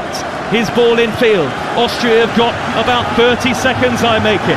1-0 down to try and find an equaliser. The players on the bench are out to the edge of the touchline to urge them on.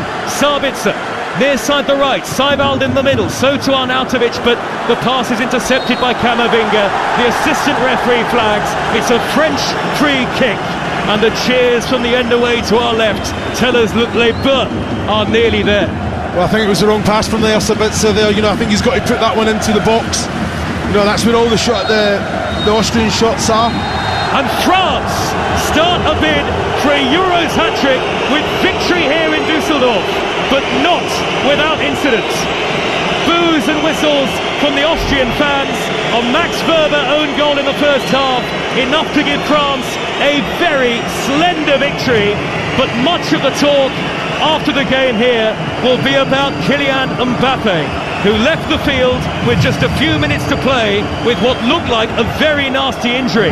Looked like a broken nose. He was bleeding profusely, Mbappe, and as he trudged down the tunnel, a lot of French concerns immediately will have turned to the fitness and the prognosis for the rest of the tournament of their talismanic captain, one of the world's greatest players. Mbappe before that should have scored his first ever European Championship goal, but could only curl wide with the goal gaping.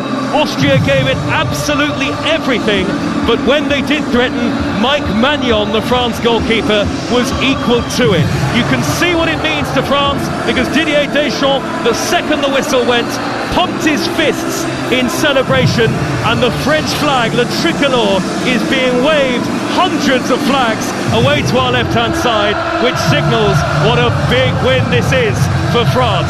They are off and running at Euro 2024, and they're dancing, the French, away to our left-hand side.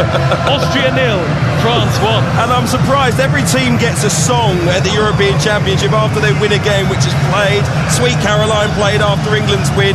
That song shows you the impact of Will Griggs on Fire during Euro 2016, because that's become the anthem of the French. And I'll be honest, the fans are probably more delighted than the players are out on that pitch, because the players know that they've been in a real war there.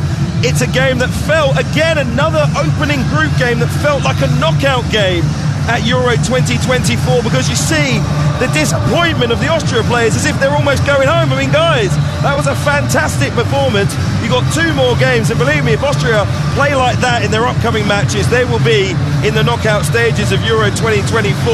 I think they've shown a lot of teams how you can get a bit of joy against the French, but they have also shown us tonight, the French, just how good they can be at more than one aspect, as now fans run onto the pitch and security in their dozens as someone tries to get a picture with Antoine Griezmann. Good response there, although he did make it as far as the Frenchman. The Frenchman, Griezmann, not deterred, punching his fists in the air.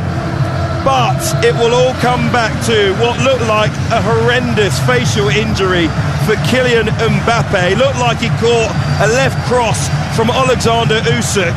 His nose was smashed across his face. He was in a lot of pain.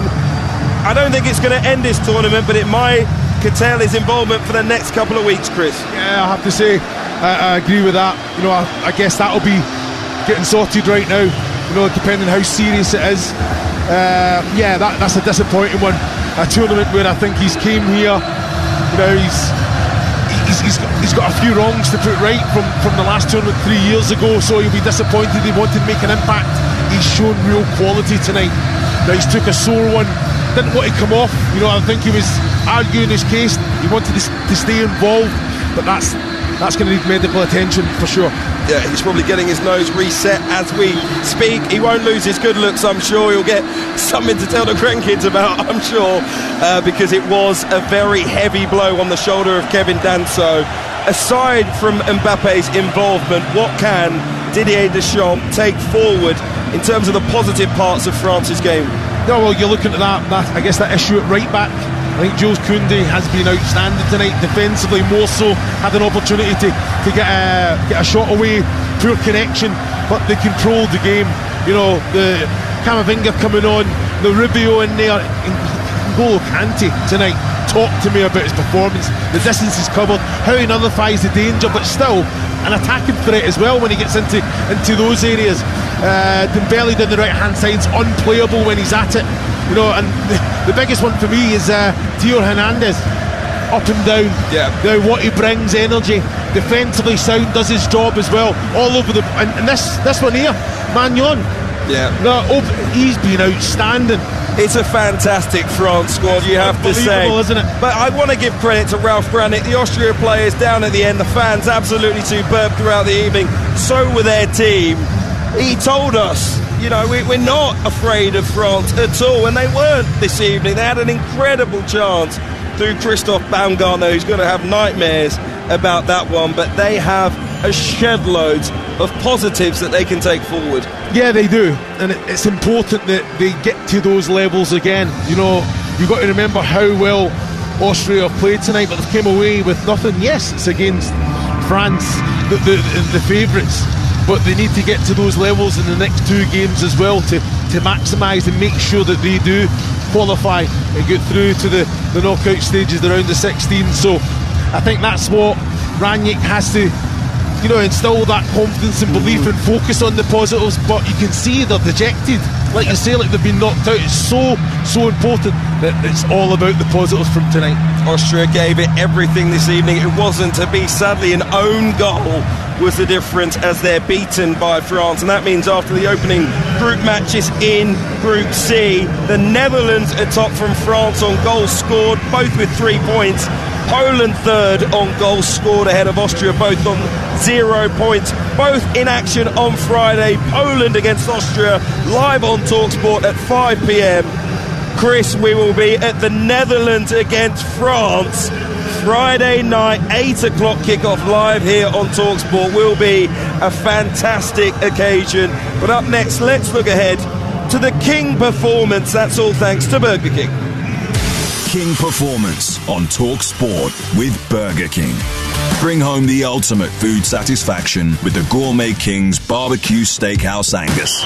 Order your Burger King delivery now. Well, Chris, I think I know who you're going to go for. He's moved to Saudi Arabia. Question marks over whether he still had it. Unbelievable. Well, he's answered that, hasn't he? He's covered every single blade of grass this evening. I think been outstanding with and without the ball, defensively sound, but again he ticks all the boxes. N'Golo Kante for me. N'Golo Kante, our King performance pick in association with Burger King. King Performance on TalkSport with Burger King.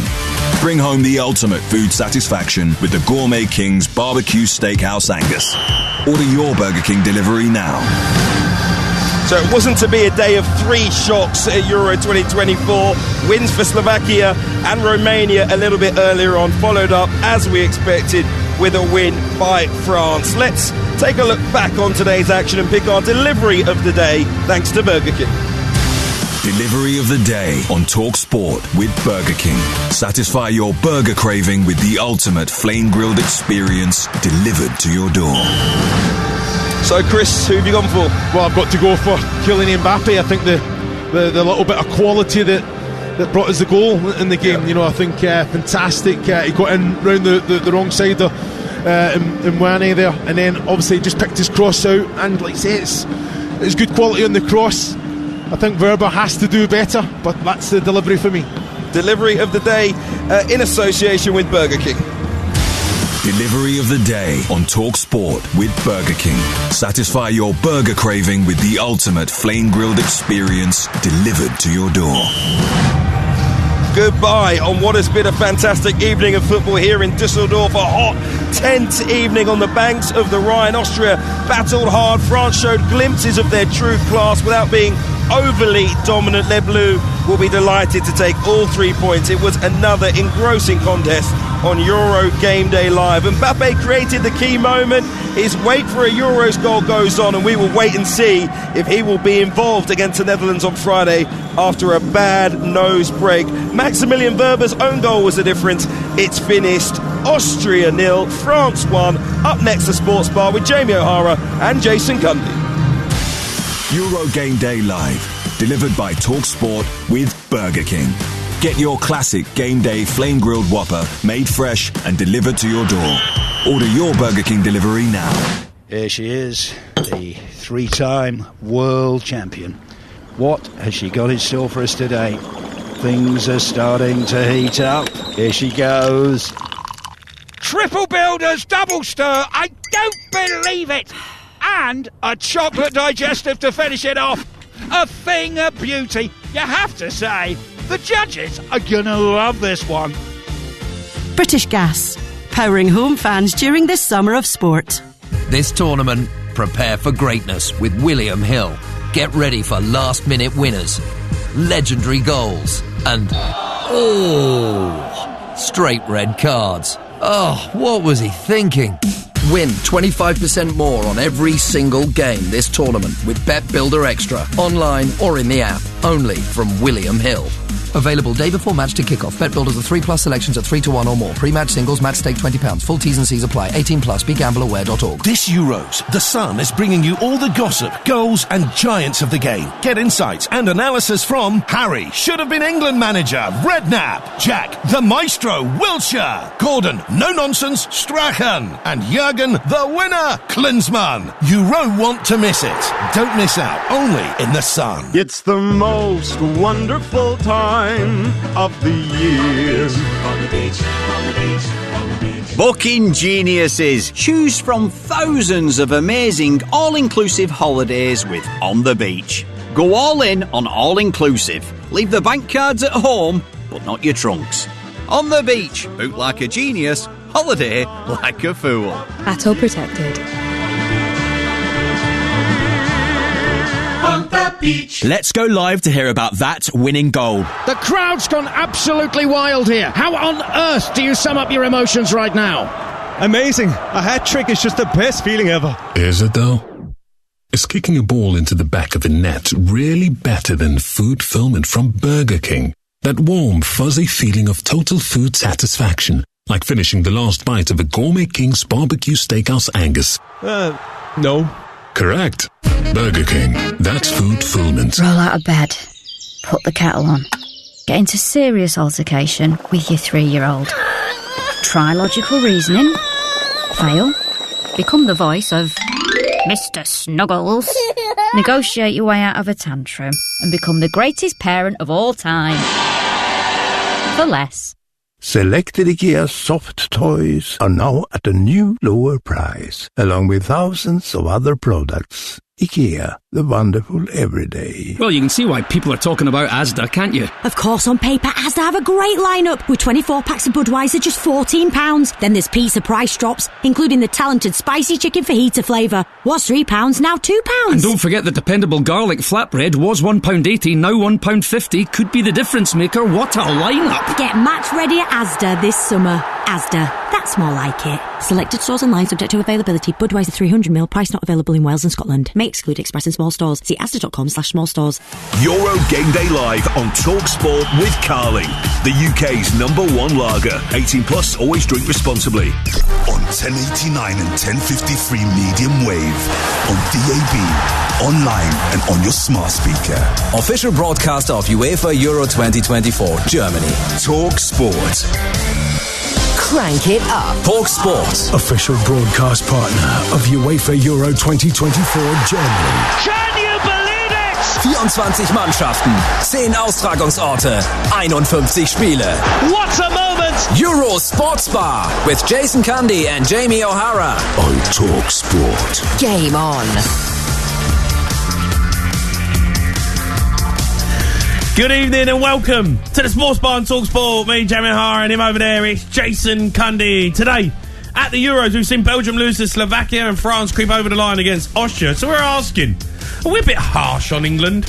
Maybe we are. 03 717 2233 44. Elsewhere, Jason has finally had a proper procedure on his ingrowing toenail after years of DIY surgery.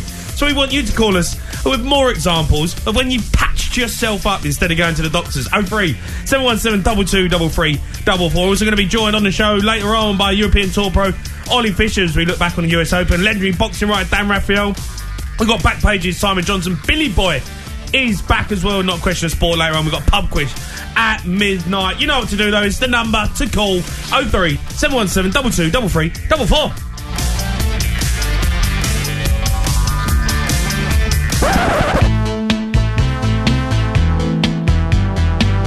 Here they go again, Dennis Mann from the corner, and they've touched it in from close range. Romania now 3-0 up. I think it was Draguš who got the final touch, but either way, it's Romania who are 3-0 up. But now a dangerous ball into the penalty area from him, and here is an opportunity for Slovakia, and they've scored! Ivan Trant with the opening goal for Slovakia, and that was a defensive calamity from Belgium, and Ivan Trant was there to pick up the pieces. Wide to the right, Mbappe. Mbappe driving down the right-hand side. He's skinned Vader. He's whipped it back across. It's an own goal! France score first. It's in or further. And France, in part, thanks to their main man, are off and running at Euro 2024. Hello, mate. Hello, matey. I'm good, mate. How are you? What are you writing down? I'm writing down... just bits and bobs? Just bits and... It's always good to keep updated, mate. I never stop working, Jay. What do you mean? You've been watching football all day. You know what's going on? No, all day. Just topping up the little bits of info I've got just to make sure I've got it right. How are you? I'm good, mate. I'm good. I'm really good. Look, we sat and watched the France game. Obviously, we're going to get into that. And Mbappe looks like he's broke his nose. That's going to be a bit of a nasty one for him over the next few weeks. Yes, isn't it amazing? You look like you broke your nose. Say again? You look like you broke your nose. Do you know what, right? I've never broken my nose, although I've had an operation on it. Did you break your forehead as well? If only I could break it. Snap it in half. I'd be happy with that. Cyril Regis, remember? R.I.P. I mean, of course I do. So, one of my first games to Spurs, big Cyril, gone up for a header. Come down, mate. As he comes down, I'm going up, bang, I have someone out, mate, all over the place. So he splattered. Well, he didn't break my nose, but there's a bit of cartilage that had to be dug out. It's split inside. Dug out? It looks like you've put an arm in there. Well, you're the pop of my snoz. I ain't got a bad snoz, considering. It's all right. Mate, honestly, have a look at your... Here's what you should do, is look at your photograph. Mate, my side profile's not great, I'm not going to lie, it's not great. Mate, but I have broke my nose. Well, they're having a pop at me. I'm not having a pop. I'm just saying. It's your nose. That's my nose in front of my face every day. You say you had cartilage taken out. It looks like you had cartilage put in. I had an operation on it. Big Cyril. He did a bit of damage. Big Cyril. Bit of damage. Big Cyril. Yeah. It looked nasty on Mbappe's. Listen. In professional sport, these things can happen, right? But the bigger picture is, right? France tonight, they laboured. Austria, really, on another day, they might get something out of that game, you know. Yeah. They might have got something out of it. And it's all about finding a way. And Deschamps, you know, the rhetoric will be, we found a way to win. Or what. And here's the thing that really does bug me a little bit, all right? I watch Belgium, and the stat that's out there is that the defeat that they suffered today, it's the biggest FIFA ranking differential in UEFA history, right? Belgium ranked 3. Yeah, but they're not and Slovakia. Though, are they? No, but what I'm saying is, I know, but they're not though, are they? Well, Belgium they are not the number 3 team in the world. Well, they are. The rankings. But the rankings, No, but it's. That's for you and I to debate another time. You argue with FIFA. Argue with that. Slovakia. Yeah, they're ranked number 48. 48. Yeah. 48. 45 places. I would put Belgium outside the top 10. Well, that's you, right? But FIFA won't do that, right? Because of what they do, what they achieve. They've never won a major tournament. They've never won anything. Yeah, but that doesn't mean they're not a good side, does it? They're an average side. I mean, Spurs get ranked. You've never won anything. We have won certain things. Why are you bringing Spurs into it? Why are we going at Spurs? Because I don't want to talk about Spurs until after the Euros. Because Spurs are the England of the European world football. You mean Belgium? No, Spurs are England. Spurs are England. Promise so much, deliver nothing. Spurs are England. If you think about what England are... It's a bit harsh. I know, England. Why are you starting on England and Spurs? So talk about Belgium. Well, I am, and you won't let me finish. Go on. Right, see? Spit it out. Have a pop on my nose, have a pop of Spurs. But the truth is, Belgium are a damn good side, or they have been, and they've underachieved, right? I've got to say, that game today, right, they rode their luck a little bit. Lukaku had 2 goals disallowed. On another day, without VAR, the semi-automated offside system, Lukaku's unlucky not to get at least 1 goal, maybe 2, right? But, my God, I've got to tell you, you look at the way Slovakia played. Belgium, one of the sides to fancy go deep. France, the favourites. If that performance now, if you and I are sitting here now... If that was an England performance. If that was England... Yeah, I know. Right? The lines will be going crazy, saying overrated, garbage, Deschamps useless, Mbappe overrated. I know, but I'm using that as an England analogy here now, right? I think England, and I've watched some of the performances, and Germany beat a terrible Scotland team. Terrible. Yeah. Everyone thinks Germany are going to win. Let me tell you now, mate. There's going to be so many bumps in the road, and because we had one 90-minute performance, and yes, the first 35, 40 minutes that we had yesterday, England was good, was really good. 30 minutes good. Then we tailed off the end of the first half. Second half, got to do better. I've just watched France labour against Austria. If England laboured against Austria, let me tell you now, the back pages will be full of it. Every single line will be taken up by an England fan, say Southgate's useless, and we use Deschamps useless, Mbappe terrible. One moment in the game. I think we're too hard in our nation. I do. It's one game last night. Were we brilliant? No. Were we terrible? No. Somewhere in the middle is the truth. Right? And we got the job done. Do you think it's got to do with pressure, though, as well? You know, like England and France have gone into this tournament as the favourites. There's a lot of pressure on these players to perform. And actually what you've seen is the teams who have had a little bit less pressure, like Romania and, on Holland and, Germany. Germany are hosts. No, but no one's expecting anything from them, have they? Scotland. Yeah, Scotland are rubbish. They just feel like maybe there's a bit of pressure on them. But France got the win, same as England did. Right. So here's the point I'm trying to make. I think that we are, as a nation, because we promise so much and deliver so little, in fact we deliver nothing, the pressure just mounts. You're absolutely right.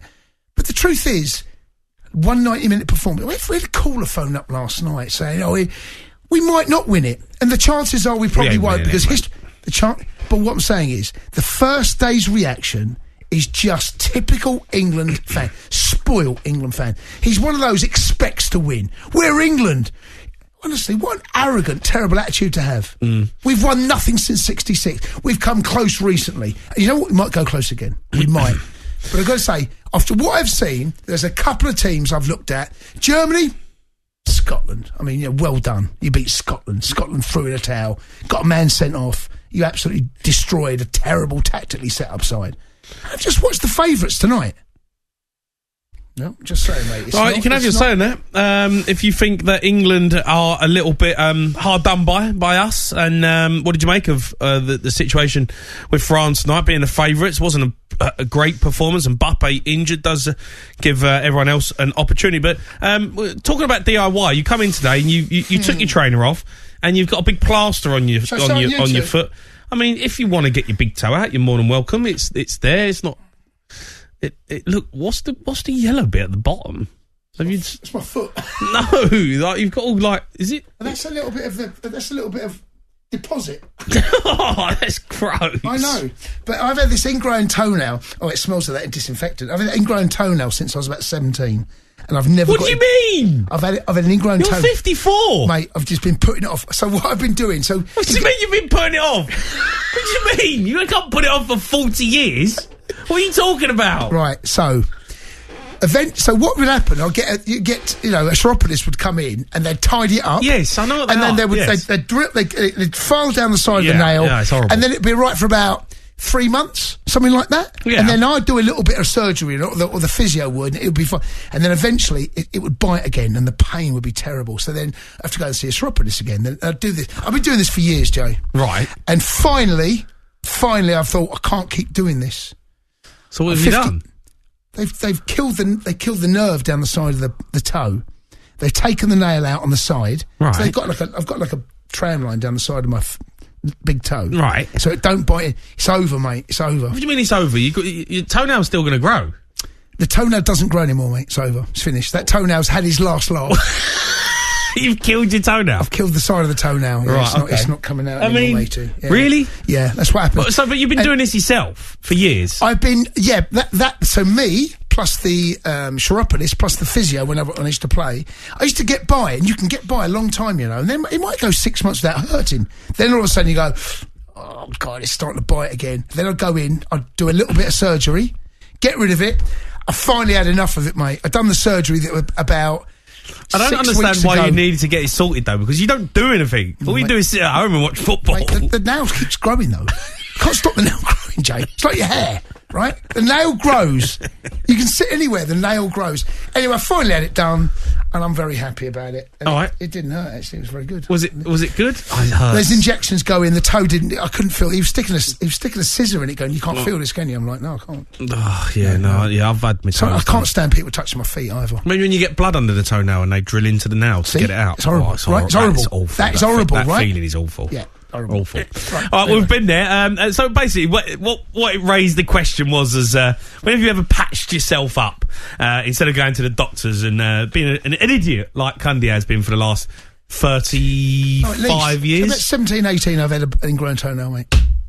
I know. It's just ridiculous. I don't expect sympathy. I don't want it. No, but I want to hear other people's stories. 03 717 22 33 44. Look, we're going to be taking calls on all the topics we've spoken about as normal here on a sports bar. But look, before we go any further with the show, a colleague and friend of ours, Kevin Campbell, sadly passed away over the weekend. Devastating news. I just wanted to say a few words about him, as I worked alongside him a lot on Sky Sports News, and Jace has obviously worked alongside him as well.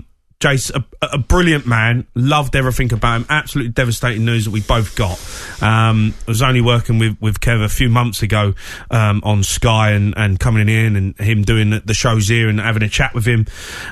Always a breath of fresh air, always lights up the room, always made us laugh. I used to love going into Sky Sports, seeing Kev there. And his football knowledge was bang on. We used to talk about the old days of him, being an absolute animal, playing centre